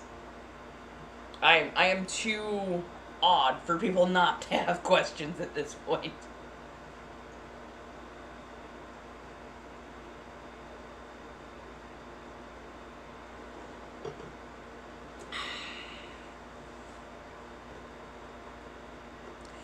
Right? But here's the thing.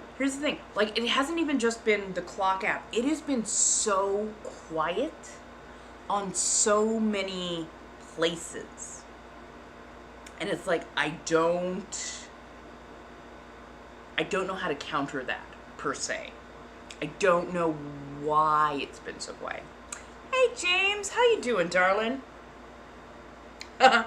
My favorite conspiracy theory. Well, the funny thing is,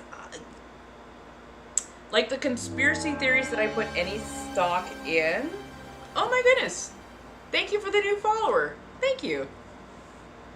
Just got a new follower over on Twitch. Thank you. I don't think your question came through, my dear. No, your question did not come through. Bright Eyes.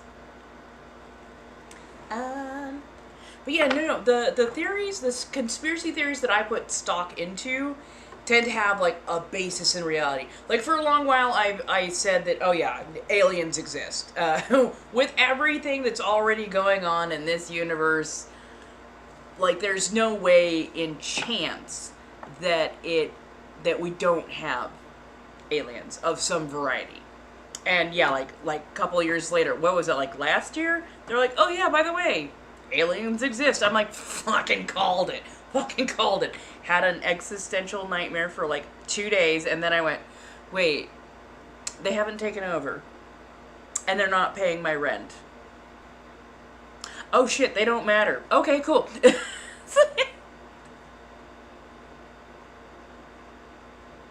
Yes, no, I still have my corsets. It is quite literally just that it is like 82 to 87 degrees in my apartment on a regular basis. Oh, thank you so much for the gifts.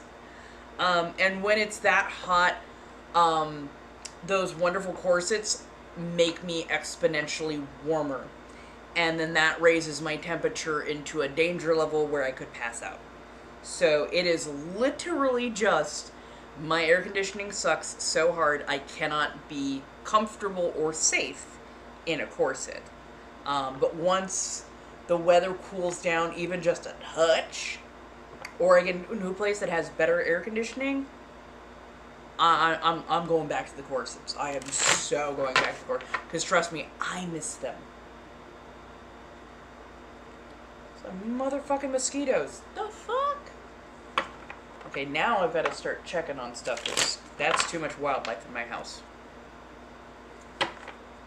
Yes, and I'm still making corsets. I still have costuming and stuff that I'm working on. It has literally just been me trying not to freak out and trying to figure out how to make this life work, as it were. And yeah, I trust me, I feel like I've been so lax, especially in the last couple of months, of getting any of that shit done. And it's like, I want to. I really, really want to. That's why I would like for, at least a little something in my life to go right, to take off some of that pressure so I could actually get back to doing, costume creation that I love. So, yeah. Ooh, right, that part. Always, shit. Back in the day, they used to wear that for, 8 to 12 hours a day. Shit. Yeah. I'm hoping, yeah. I am really honestly hoping. Hey! How you doing, my dear queen? Maybe that's what I'll do tomorrow. Maybe we'll do a little ritual candle dressing and a little bit of a blessing or something. Maybe that's what I need for a good reset. Here's my candle. Please make me financially stable and make my fan sites take off. I'm just saying.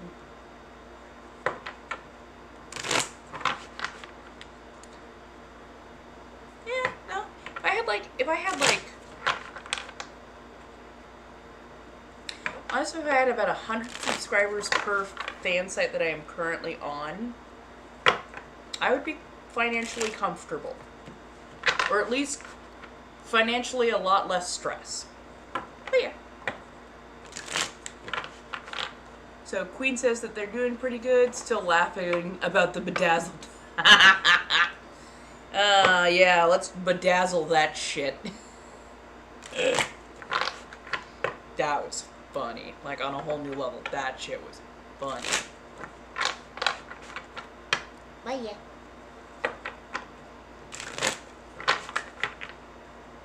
Sorry, I do this as a thing to keep my hands busy. If people do need a tarot card reading, you just check the blinks and layouts. $5 per card, and we can get you taken care of.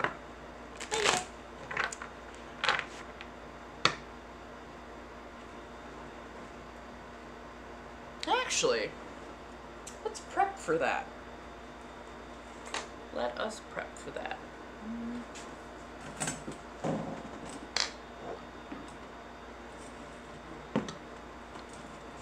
So now we've got that.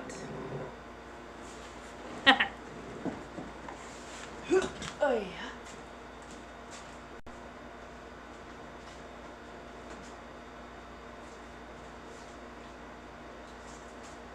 Lemongrass, lavender, roses, jasmine,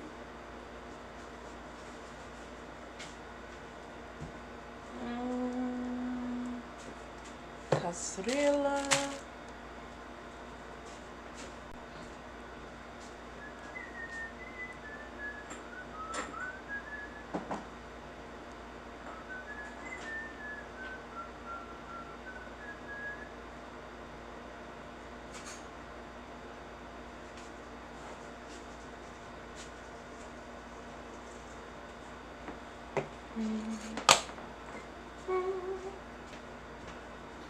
Might need to get a little bit more frankincense and...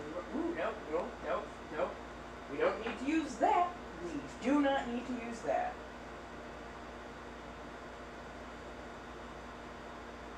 Oh.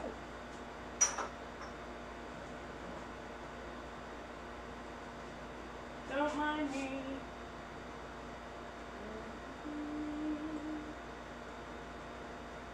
Nope.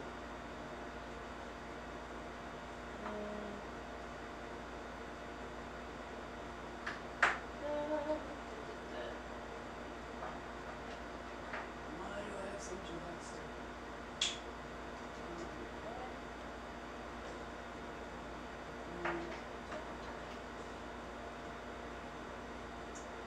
Can't use that. Don't mind me, darlings, I'm just picking out some things.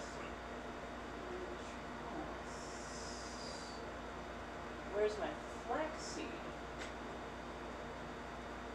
Nope, not catnip. Anise, sage. That's wheat. Ooh, clove, yes. Ta-ta-ta. Pardon, darlings. And I know that I'll probably have a few more things that I... Oh, mortar and pestle. Mortar and pestle. Goodness. Pardon and smart. There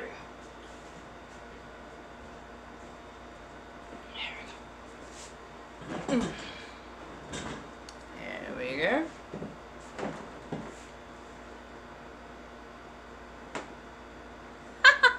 I believe her name is Patience, and it was done by an artist named Tom Huddleston. And he is quite fantastic. And yes, that is spelled with a U, not an I. Quite nice, though. Let's see.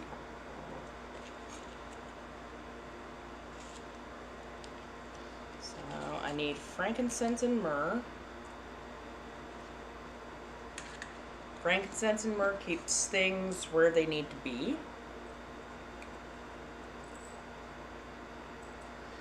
I was evangelical Christian for about 20 years. Ended up walking into a metaphysical store and feeling like I'd actually taken a breath of fresh air. I finally felt something, which I had not felt in the church. And that showed me that, oh, here's where I'm supposed to be. And kind of just took off from there. And I have always followed my intuition. That's why I do chaos, scandal, and garden magic. Because it's something that's a little bit more out of my control, and I already know it. If not, I try and micromanage shit. So let's see. Cloves for protection. Frankincense and myrrh to keep the good stuff in and the bad stuff out. Irish moss for a bit of good luck and stick-to-itiveness.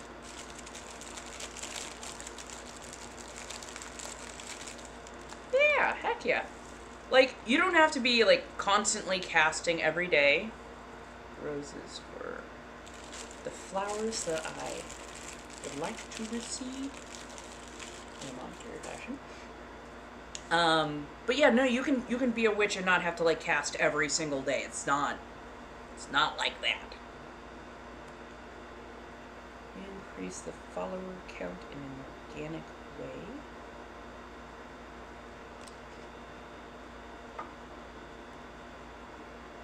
And make those pockets golden.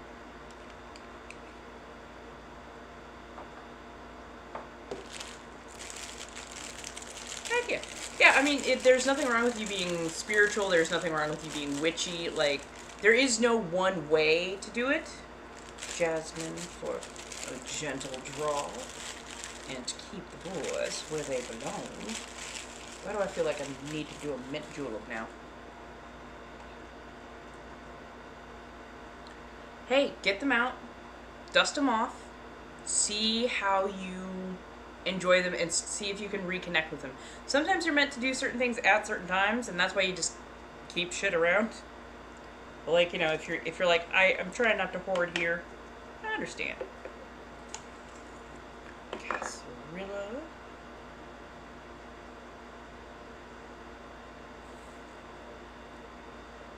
Don't worry, eggshell. Also known as casserilla powder.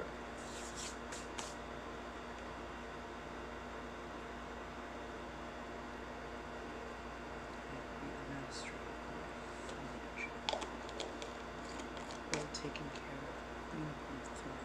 of.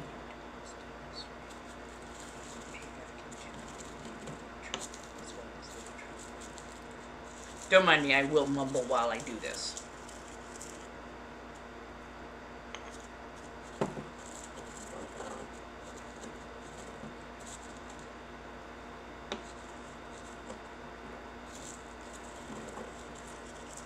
Holy crap. Thank you so much. That's actually kind of a rather lovely, auspicious number. 7K likes. Thank you so very much. Especially while we're doing a bit of getting ready. Oh, yeah, absolutely. So these are candles that I just bought from the $1.25 store. Normally when you buy a pillar candle, especially from like a metaphysical store, they can run you like $15 to $20 pretty easily. And I'm like, I'm working on a budget, so that means I'm going to have to do my own blessing, my own intention setting, my own everything, which is okay. Which is actually okay. I need to practice at that shit. Okay. You can see it coming along. Sorry, I needed something a little bit more stable than the tabletop, and that would apparently be my leg.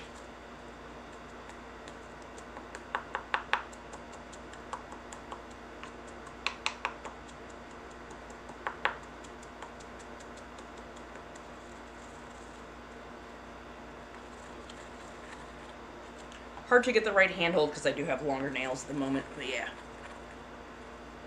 Oh no, it's part of the candle ritual. Some of these are not ingestibles. Some of these are not ingestibles. I added essential oils. You do not want to ever try to ingest essential oils. That is like the most concentrated form of the plant, and those can often be either toxic or very dangerous if ingested. They're good for smelling. They are good for being on like warmers and stuff. They are not meant to be on your skin or in your body.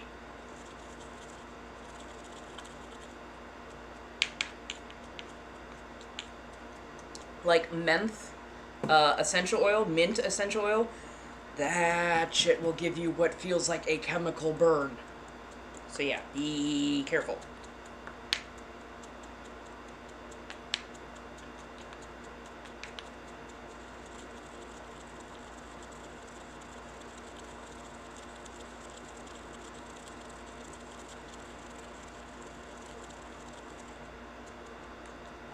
Okay. Let me grab a small cauldron and let's see if I've got charcoal.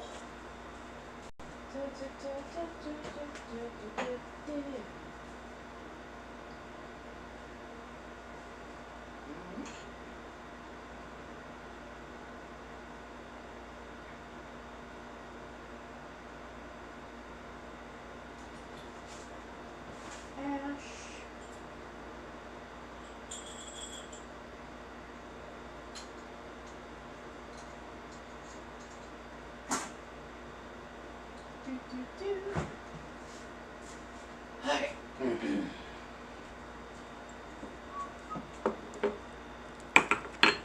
And I gotta go grab salt. Give me just a second. Oh yeah, thank you. I did a very, very just light pinkish red coat. Like I didn't even do like a heavy like lacquer. So it's okay if you did not notice. Oh shit, I gotta take this with so I can actually light it properly.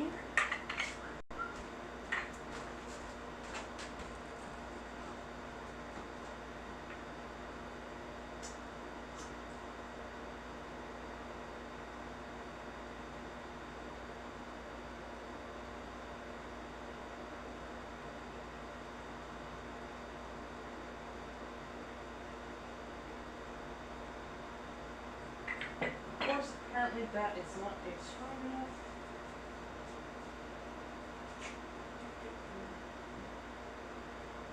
Trained professional, do not try this at home. Always make sure you're working on surfaces that are non-flammable with things that can put out flammable in a second.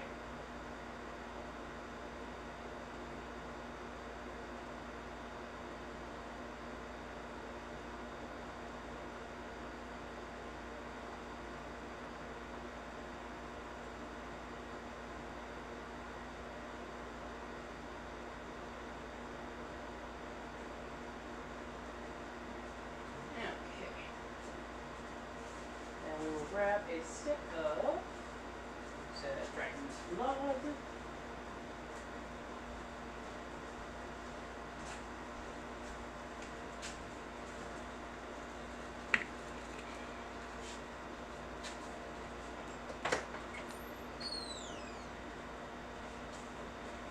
Do, do, do, do, do.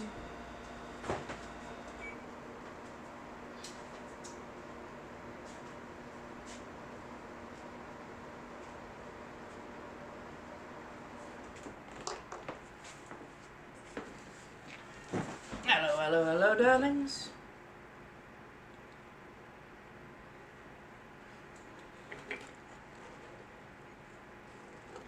Pardon as I let that get going. That can stay over there for a second. Hello, my dears. Okay, so I'm just letting my charcoal get heated. It's one of those self-lighting, so once you light it, it does its own thing. I'm waiting for it to show up decently red with a little bit of white ash. Pardon, we're doing a little bit of a candle blessing.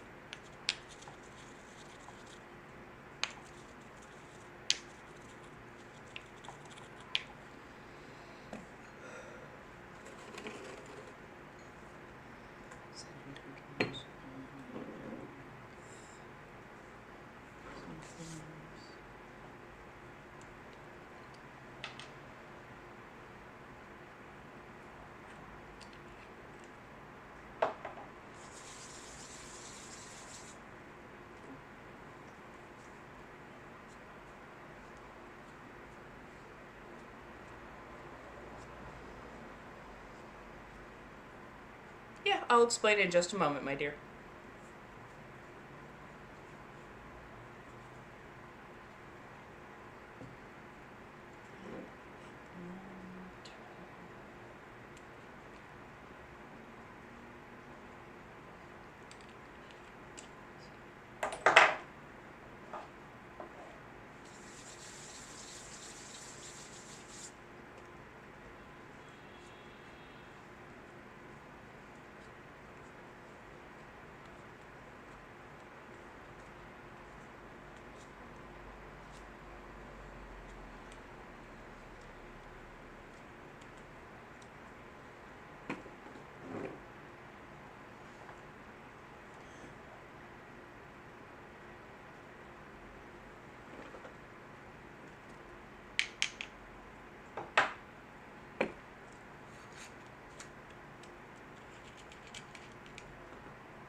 So, I was raised evangelical Christian. Never felt the call there. Didn't feel it speak back to me. Stepped into a metaphysical store one day and felt like I'd taken a breath of fresh air. And very much heavily gravitated towards candles and herbs very, very, very quickly. So that's how I knew that was probably for me. And, 25 years later, I'm still learning. You're never done learning, but that's where it started, and it has grown ever since, and much more recently, since I am able to have my own space, I'm actually able to practice a lot more, and research, do all those things that I love and want and need, and it helps me to refine my craft. So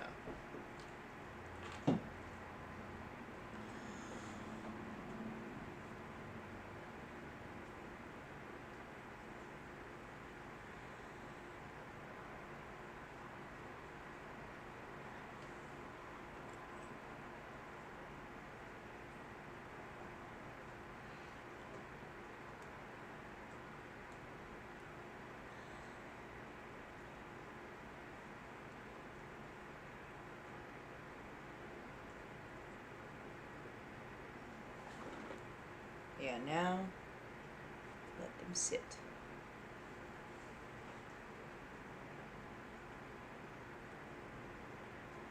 Do you know why there is such a constant battle between spiritual people and religious people? Yes. Yes, I actually do know. I actually do know. It's because with a lot of religions, organized religions, they have this weird mandate where their way is the only way, and they do not allow for other people to exist with different religions or different spiritual leanings. We see this quite often with like evangelical Christians or Zionists, that kind of thing.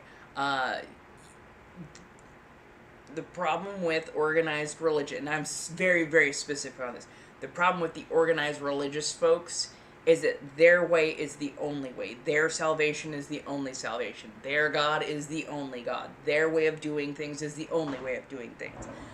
That does not tend to sit well with people who do not hold those same religious values, those same religious leanings.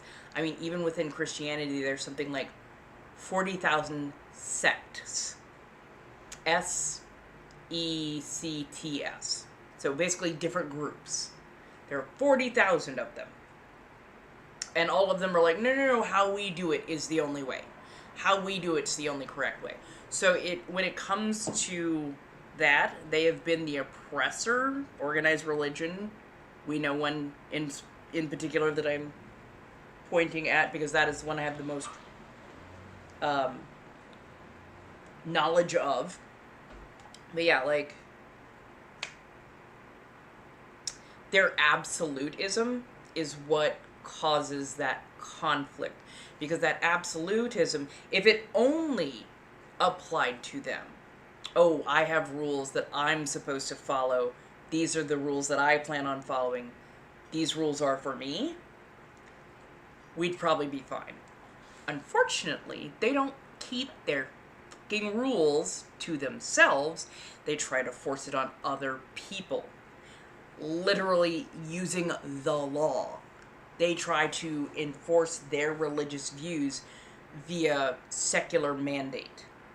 Which is every time I hear a so-called Christian speak on, oh, well, abortion, oh, we have to make laws about LGBTQ.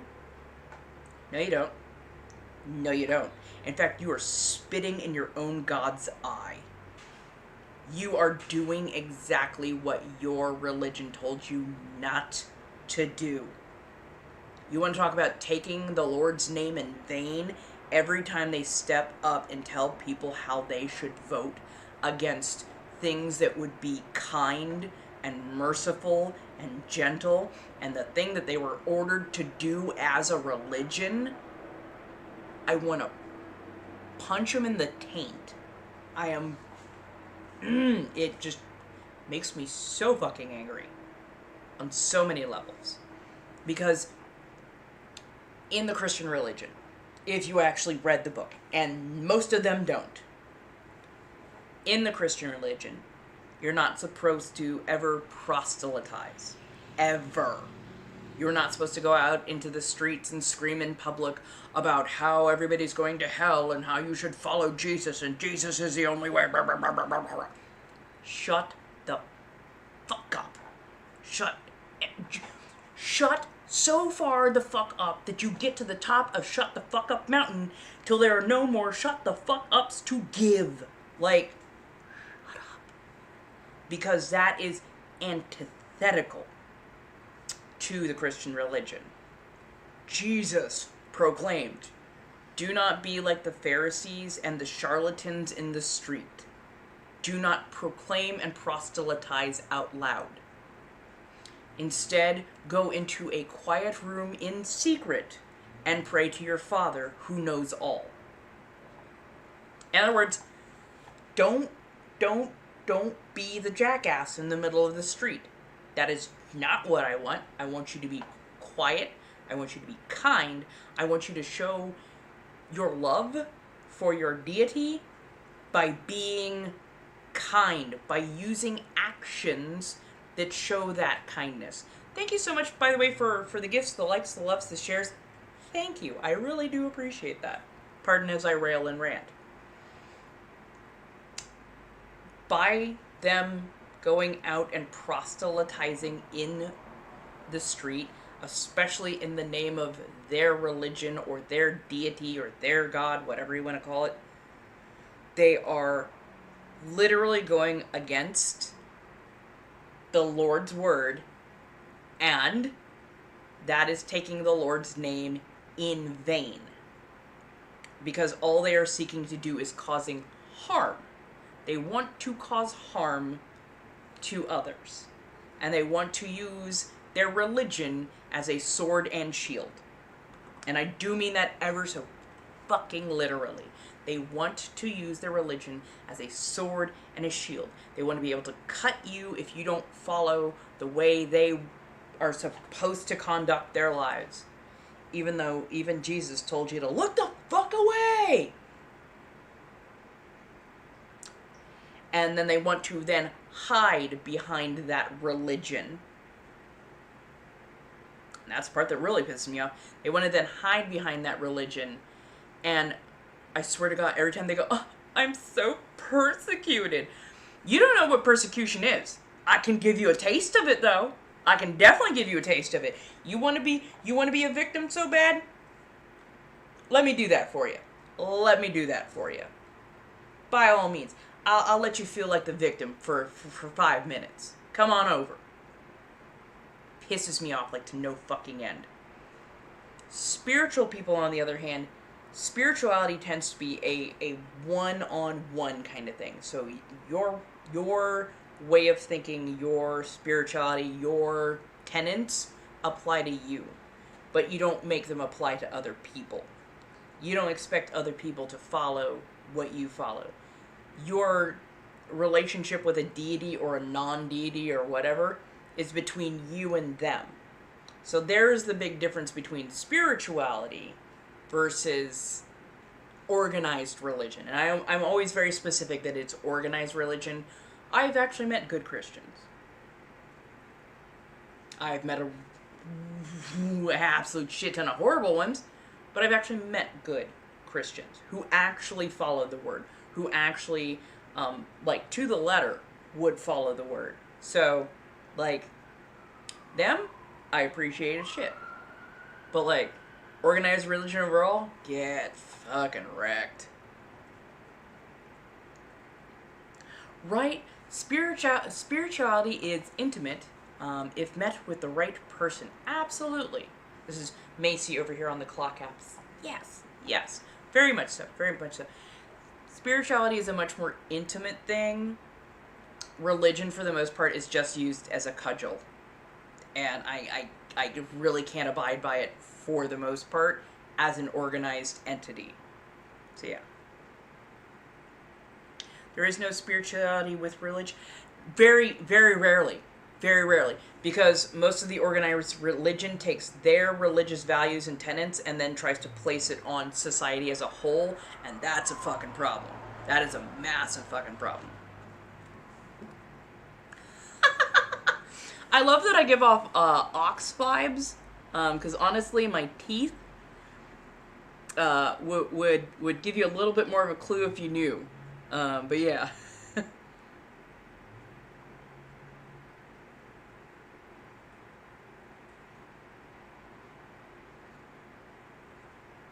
I still use the kindness doctrines that I learned in Christianity. I found that they matched up with a lot of spirituality, especially with witchcraft. Those met up really well. So I still believe in, like, being kind, doing good works for your community, like really, putting in good efforts to do good works, not for eternal reward, but because that is the thing you do for your community. That's how you strengthen your community. So, like, yeah, I still follow a lot of the doctrines that I learned, a lot of the kindness tenets that I learned. And I'm a monkey. Funny enough, I'm a monkey. Which, yeah, I mean, a Gemini on top of being a monkey, like, that's just wild.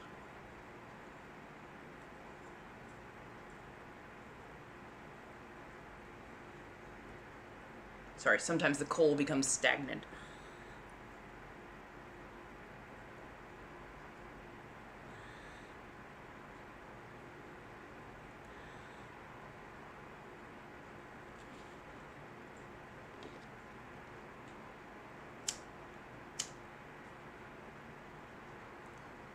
In the Bible, it says to share the gospel with people who ask.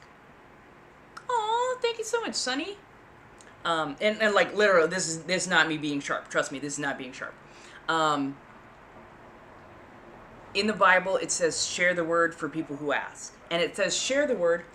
Thank you so much. Oh my goodness, thank you for the gifts. Thank you for the likes, the shares, the joining of the team and whatnot. Goodness, thank you. Sorry. But yeah, it says to share with people who ask, but it says to share by doing good works. And if all you're doing is screaming and yelling at people who are going through possibly the worst day of their life, aka having to go to Planned Parenthood for that particular reason, then yeah, you're a fucking problem. If you are showing up outside of clinics so that you can rail at people about what you think their healthcare choices should be so fucking for real. Be so fucking for real. It is not about your religion at that point. That is about your sense of control over somebody else's body, and that is heinous. Just because you don't feel like you have bodily autonomy in your practices does not mean you get to voice that on other people. That's the part that is, like, rage-inducing for me. Because my religion or my spirituality is for me. That does not mean I get to put it on you. Just because I can't eat soy doesn't mean everybody can't eat soy. It just means, hey, I gotta avoid soy. Soy is not good for me. I have a thing with the gluten. That means I can't have gluten. Just because I can't have bread doesn't mean you can't have bread. See how that goes? So yeah, it's the fact that they try and enforce those rules on others when others do not hold that same religion. That's where the problem comes in. Okay, I do not know where these houseflies are emanating from, but I've given them a way out, so be careful. These do get warm really quick. I just also have asbestos hands. Yes. But no, come on. Let's do.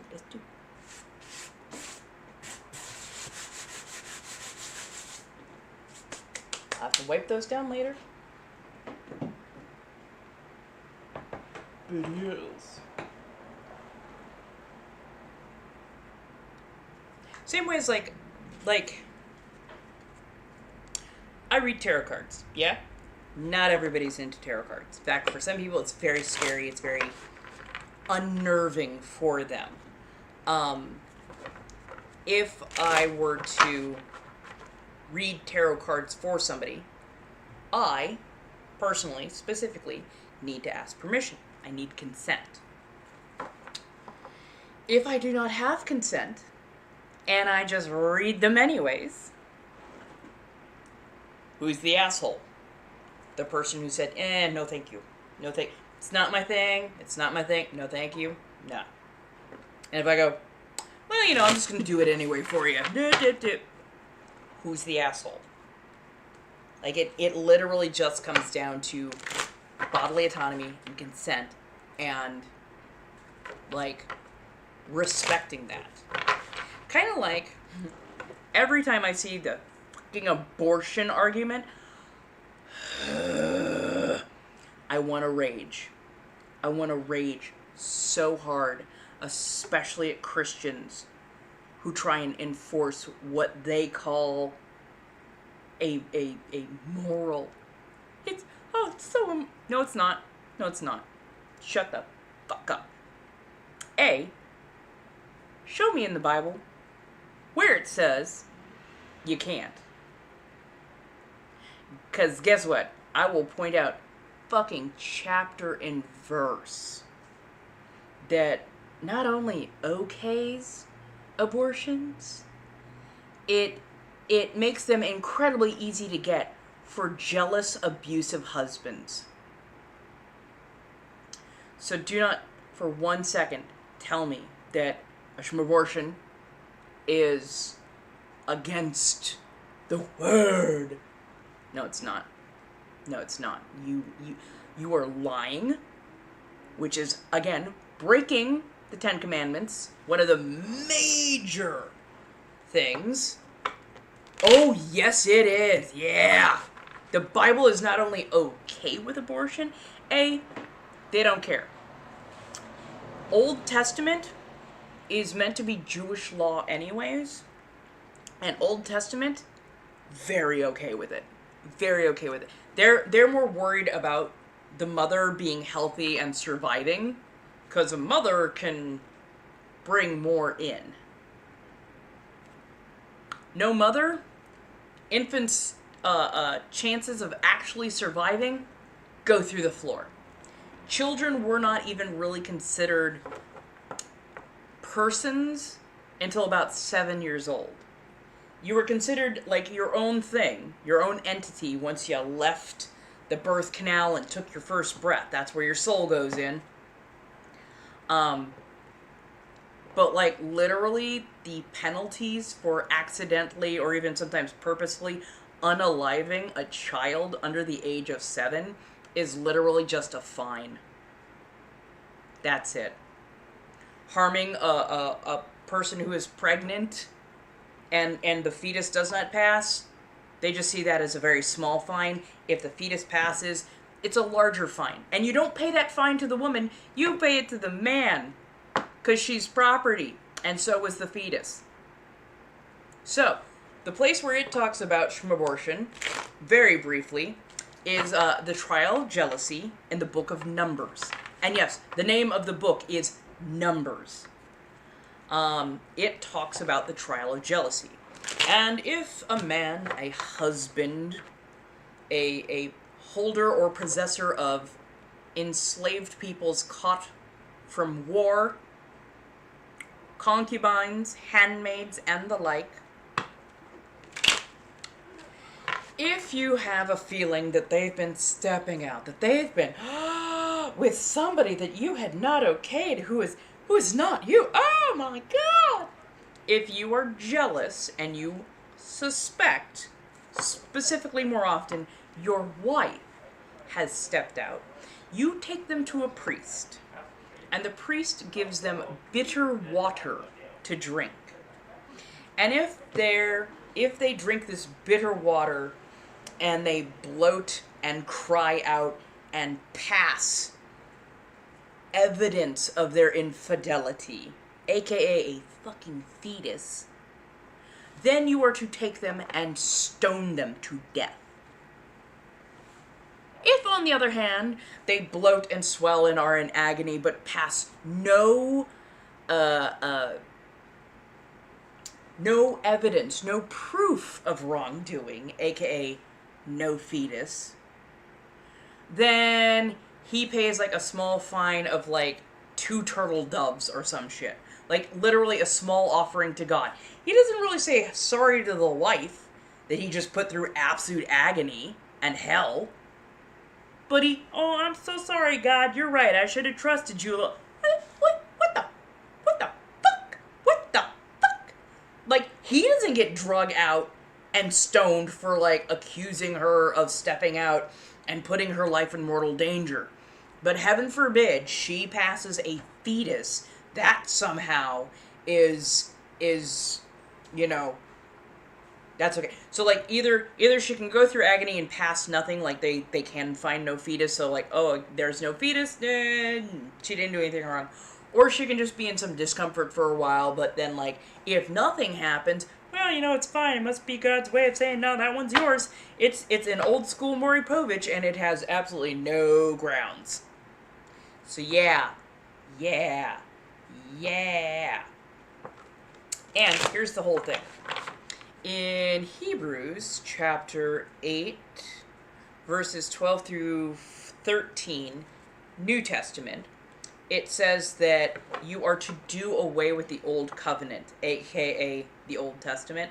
You're to do away with the old covenant and its rules as they are obsolete. Even the Bible recognized that rules needed to change over time because things change over time.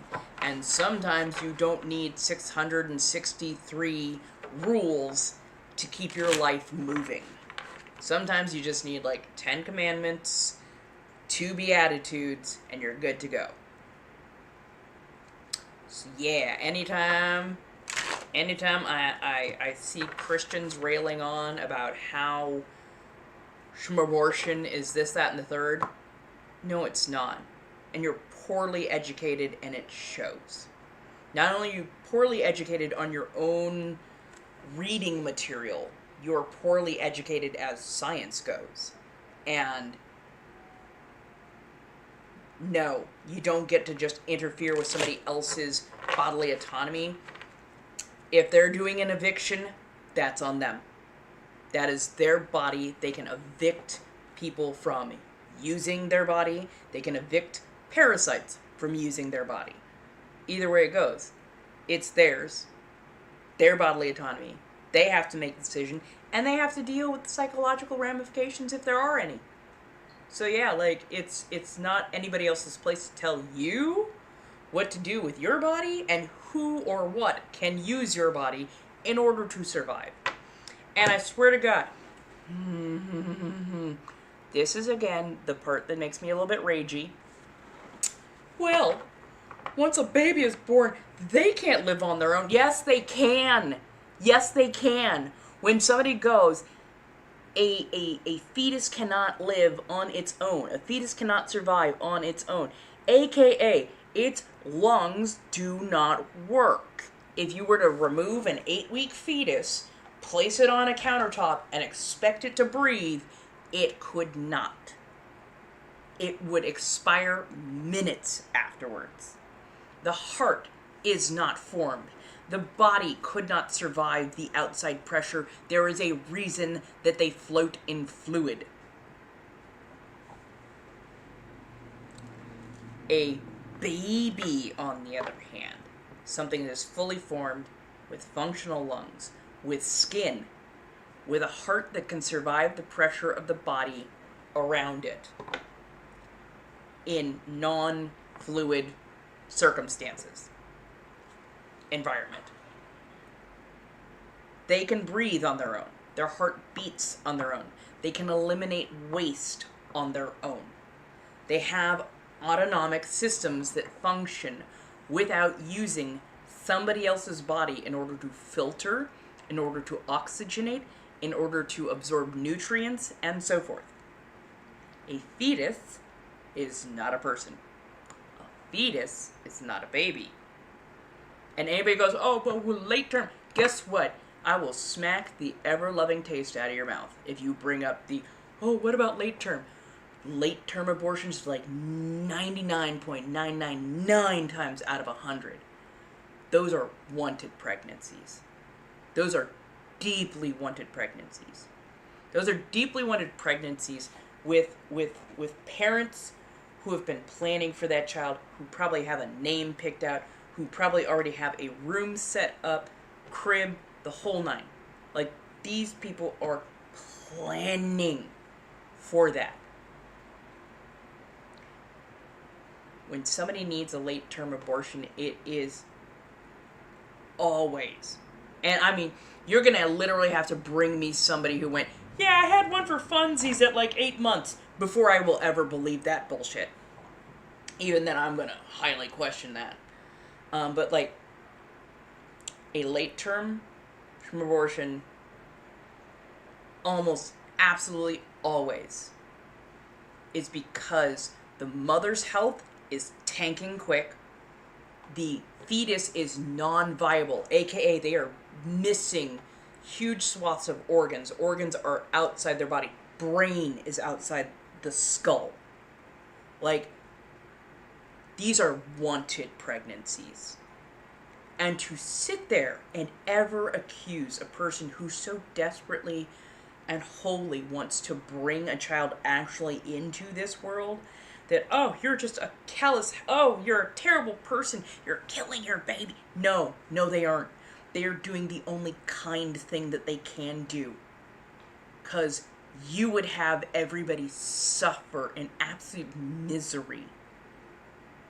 And I like, when I tell you rage-inducing, I do mean rage-inducing. Like, late term happens because it needs to, not just because it's for funsies. Like, that has never happened in the history of ever. That's all I gotta say to that. Ugh. That part. And here's the thing. Sepsis is a thing. Necrosis is a thing. If that fetus is no longer functional, it is poisoning the body that it sits within. Because it's not a perfectly sterile environment. The tissue is going to become necrotic. It is going to break down. And necrotic tissue creates sepsis. Sepsis tanks not only the immune system, it damages organs, it fucks with hormones, it tears apart the insides and makes it so that those insides no longer function correctly, if at all. So if you're so worried about fertility in a person who can carry a fetus, you would not force them to carry necrotic tissue or dying tissue within them. Because when you do that, if they survive, their chances of continuing to be fertile after sepsis goes down severely. So if you're actually worried about the health of the mother, the person who can carry, that, then don't make them choose to have to flee a state or even flee a country to get something taken care of that can otherwise unalive them. Let them have their medical choice up front to do with as they please. Yeah, it's not even that. They want to have control. They desperately want to have control over something because their own pathetic, sad, meaningless, shitty little lives. They don't have bodily autonomy in their minds over themselves. And they want to make that everybody's problem. And that's the part that pisses me off. That's why I will go 10 toes down. I will go to jail. And I do mean that. I will go to jail if somebody tries that shit around me. Especially if we are anywhere near like a Planned Parenthood, a hospital, a clinic of any variety. I get real fucking angry, real fucking quick. And I know it's not good, but like, that person is already having the worst day of their life. They don't need some jackass calling them all kinds of names and completely out of sorts for shit that they don't have to go through and hopefully will never have to go through. Although sometimes I wish some of them would go through it so they fucking understand. No, and that's the part. That's the part that gets me so much. They don't want to. They don't want to understand. They don't even want to understand their own book. Because their own book is telling them, no.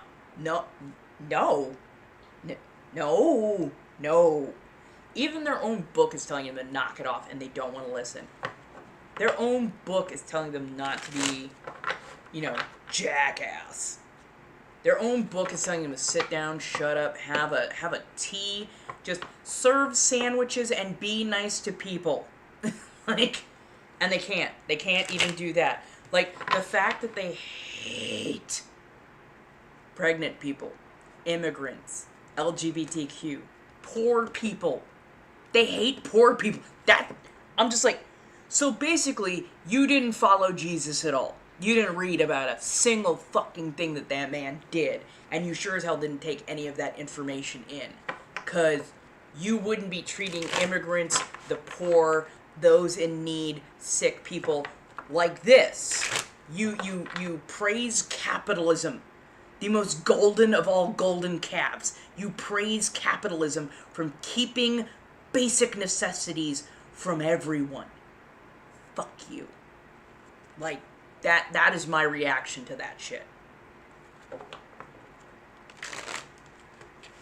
Yeah, and they don't have pity. That's the whole thing. They don't have pity. If they had pity, they would give us free healthcare. If they had pity, they wouldn't fight against free lunches and free breakfasts for school kids. If they had pity, they would make sure that retirement homes were socialized so that everybody could have social care and be cared for, and people wouldn't be losing their fucking homes trying to care for an elderly parent who is tanking in health-wise. Like, if they actually had pity, they'd be following Jesus's mandates, and they don't, so they aren't, so they suck. And I will fight somebody on that. I will fight somebody on that. Like, you've seen me.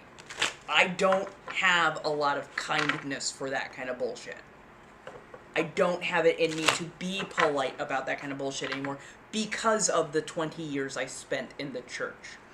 Watching and seeing the gaslighting and seeing all the horrible, horrible, horrible shit that went on. Like, yeah, no. I rarely can sit gently and quietly by when those kind of subjects get brought up, especially if they think they're going to bring any amount of vitriol with it. Go ahead. Mouth off to me. See how well that goes.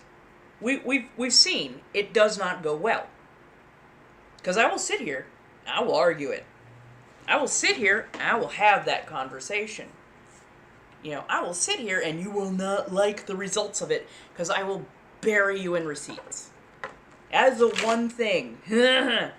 One of the many things, I should say. That was one of the things that I was taught. Bring your receipts. Bring the chapter and verse. Have an argument, but make sure you have an argument that has backup.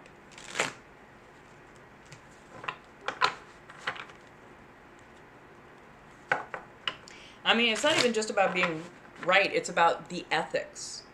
It's about the moral of it. Like, ethically speaking, abortion is fine. Because you are mitigating mass harm. You're mitigating harm that would be leveled then on another person for their entire existence. If harm for a lifetime versus no harm and stopping before that lifetime can actually start and before they can feel that suffering and pain, which one is the moral decision? Which one is the ethical decision? We put our pets down when they are suffering and going through something that is going to end their life. Why? Because that is the kind and humane thing to do. So I don't understand how people do not understand, especially when people need an abortion for a fetus that has no chance of survival and will suffer. Right?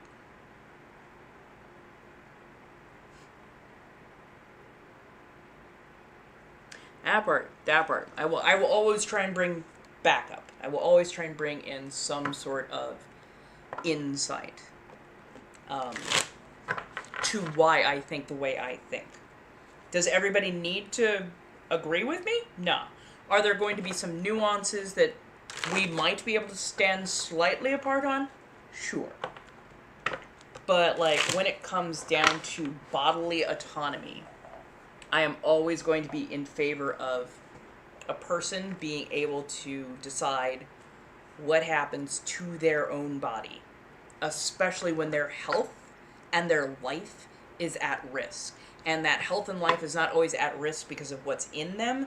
Sometimes the situation that they are in is dangerous.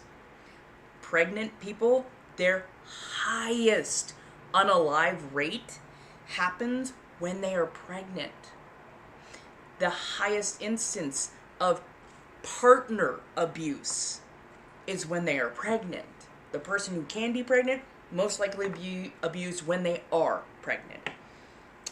Same thing with like stranger danger gets worse when you're pregnant. It really does. Because you get some people who get some really weird ideas about taking that infant from you. Like, overall, it is far more dangerous to be pregnant than to not. And that's, that's between the body, the fetus, and society around you. So, like, in this day and age, yeah, I can see why a lot of people are like, yeah, no, fuck this noise. I don't dislike cats. I don't dislike cats. I don't dislike cats. I'm just mildly allergic to them. So sometimes I talk down on them just a touch because I'm like, I just want to cuddle them so bad, but I won't be able to breathe afterwards. I'm going to be itchy as shit. Aww. Honestly, I like my dad. Like, if you can get, like, Maine Coons or cats that have slightly more dog-like qualities, I get along with those cats absolutely fine. It's the ones that are just, like, dicks. I'm like, nah, you're not gonna scream at me to feed you and then try and get an attitude when I want to, like, give you a quick head pat. Like, nah, get fucked.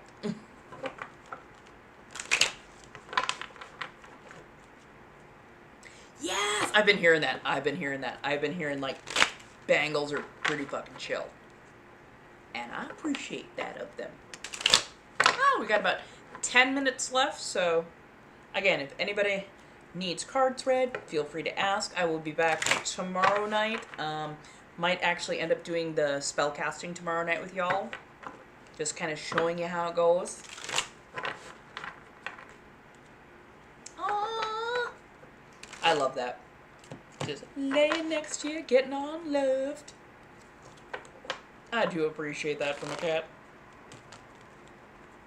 Honestly, same thing with dogs. Like, I love big dumb dogs. I will wrestle with them in a little bit, but now I've got claws, so it's safer for me to have a dog that just really wants to be, scratches and loved on, that kind of thing.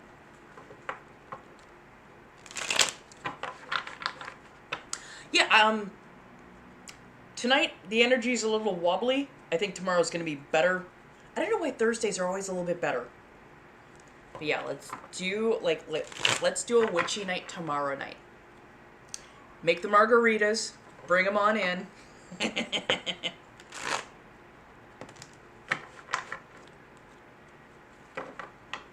Oh, I wonder if I can find a representation of Fortuna. Because I can do some gentle poking, but yes, we might be able to do like a little ritual for Fortuna. Fortuna is one of the gods of kind of like luck, money, but she is very much tied to like community. So maybe giving her a nice little bit of grace, a bit of love would be a good thing. And I know I've got some coins and some bills. So if people wanted to like digitally participate with like small gifts or whatnot, like literally small gifts,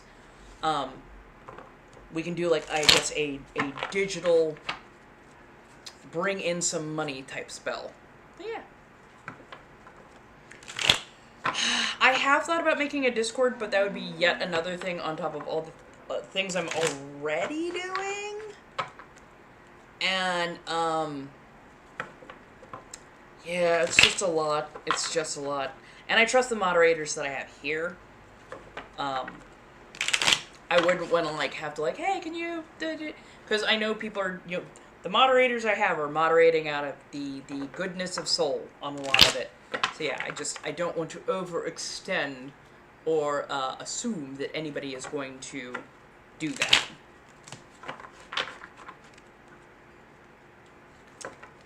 Well, I will be doing some readings tomorrow night.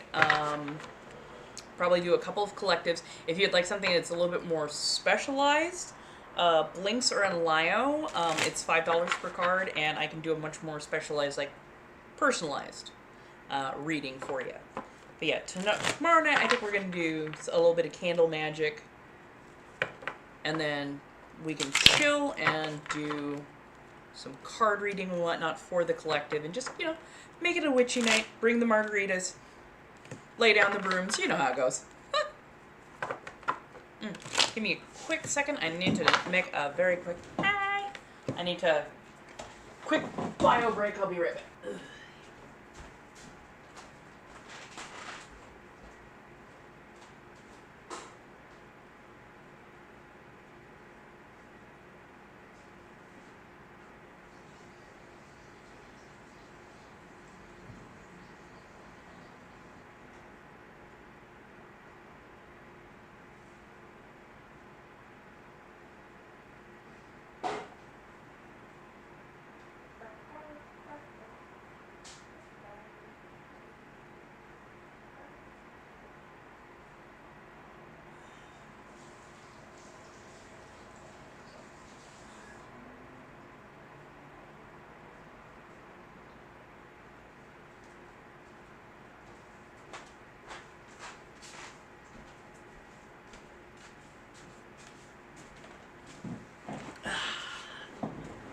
Right, I have some of the best old hardwood floors.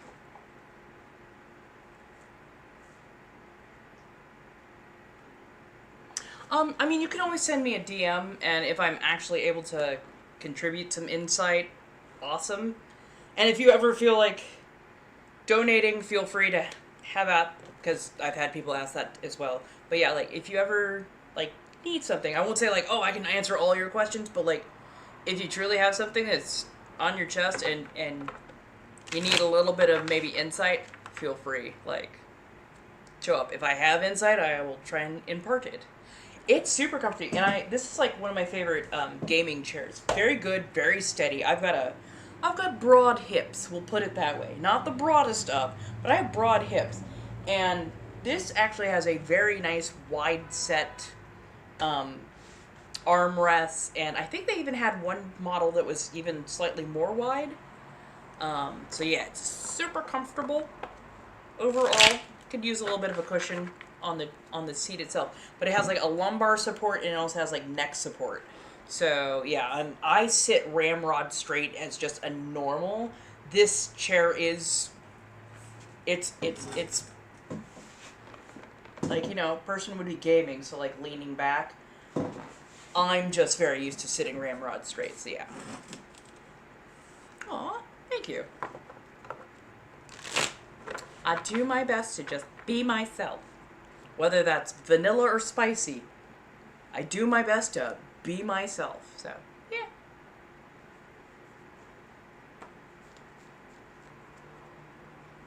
I feel like I got a piece of incense or something down my dress. Yeah. Sorry, let me scroll back. I don't think I've missed anybody.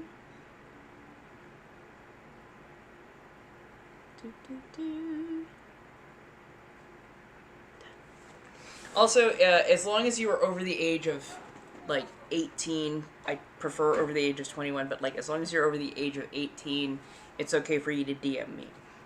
If for some reason we have somebody who is somehow, yeah, I have to do this because a couple of times we've had people, even though I make everything 18 and over always, because it's for my comfort, sometimes we get people who are somehow under the age of 18. Your parents should have been keeping better track on you, my dear children.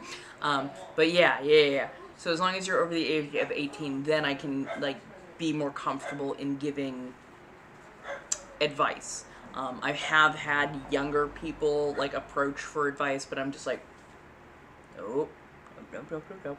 School counselors for that. Find a trusted adult, or talk with your peers that you actually trust.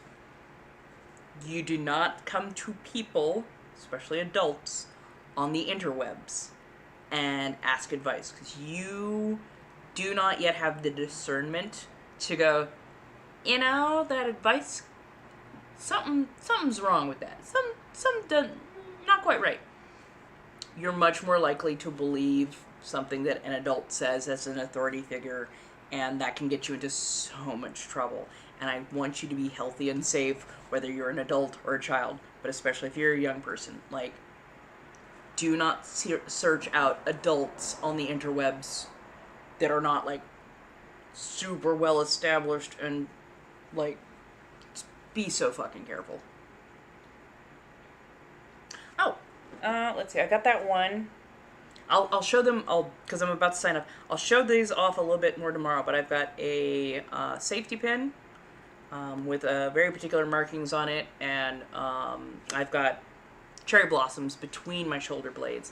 I'd love to actually get a lot more ink done. I think that it would be awesome to have like some scroll work, some pierce work, and whatnot, and like really expand my skin art, because I enjoy it, and it's also a really, really great way to keep yourself from getting trafficked, because you're easily identified. Aww. Thank you. Thank you so much.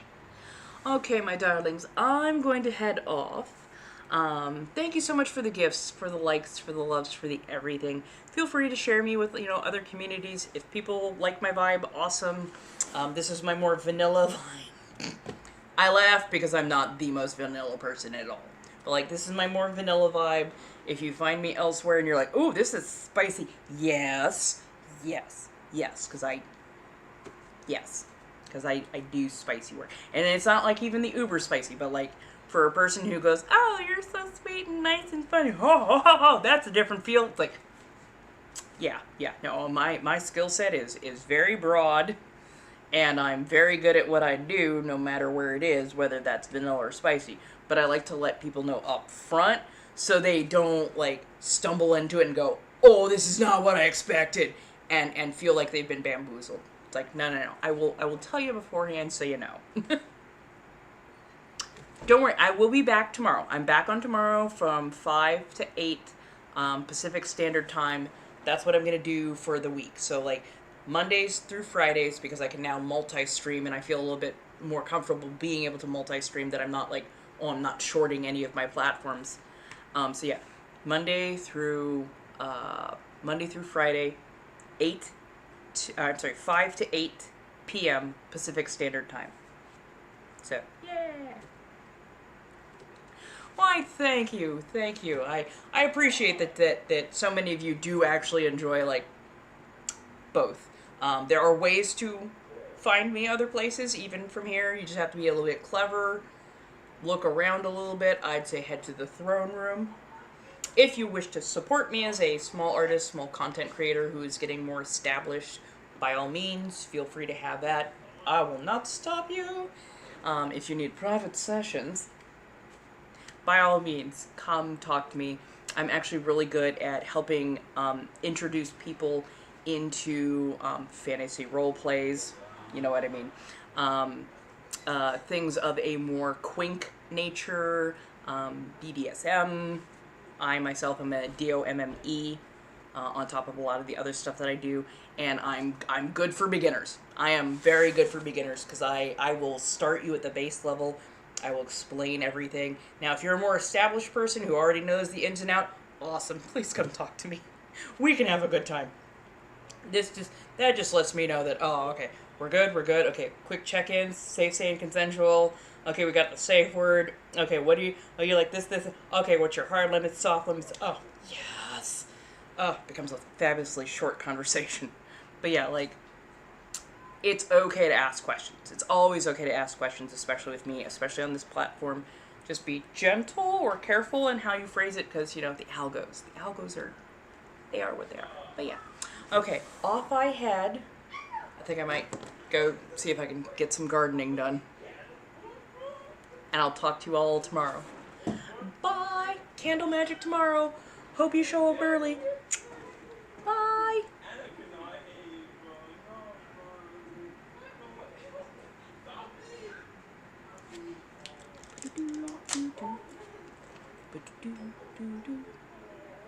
Things that you wouldn't see or hear on a cooking show. You started for approximately a third.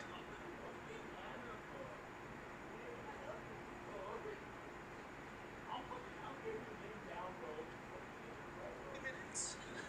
Let's start from the west. Oh, that's, oh my God.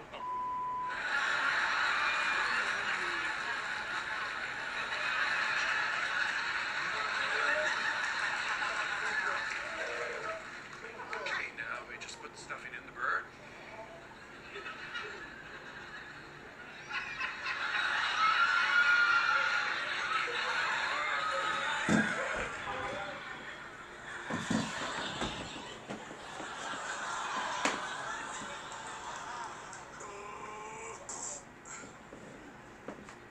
First, we start with our meat.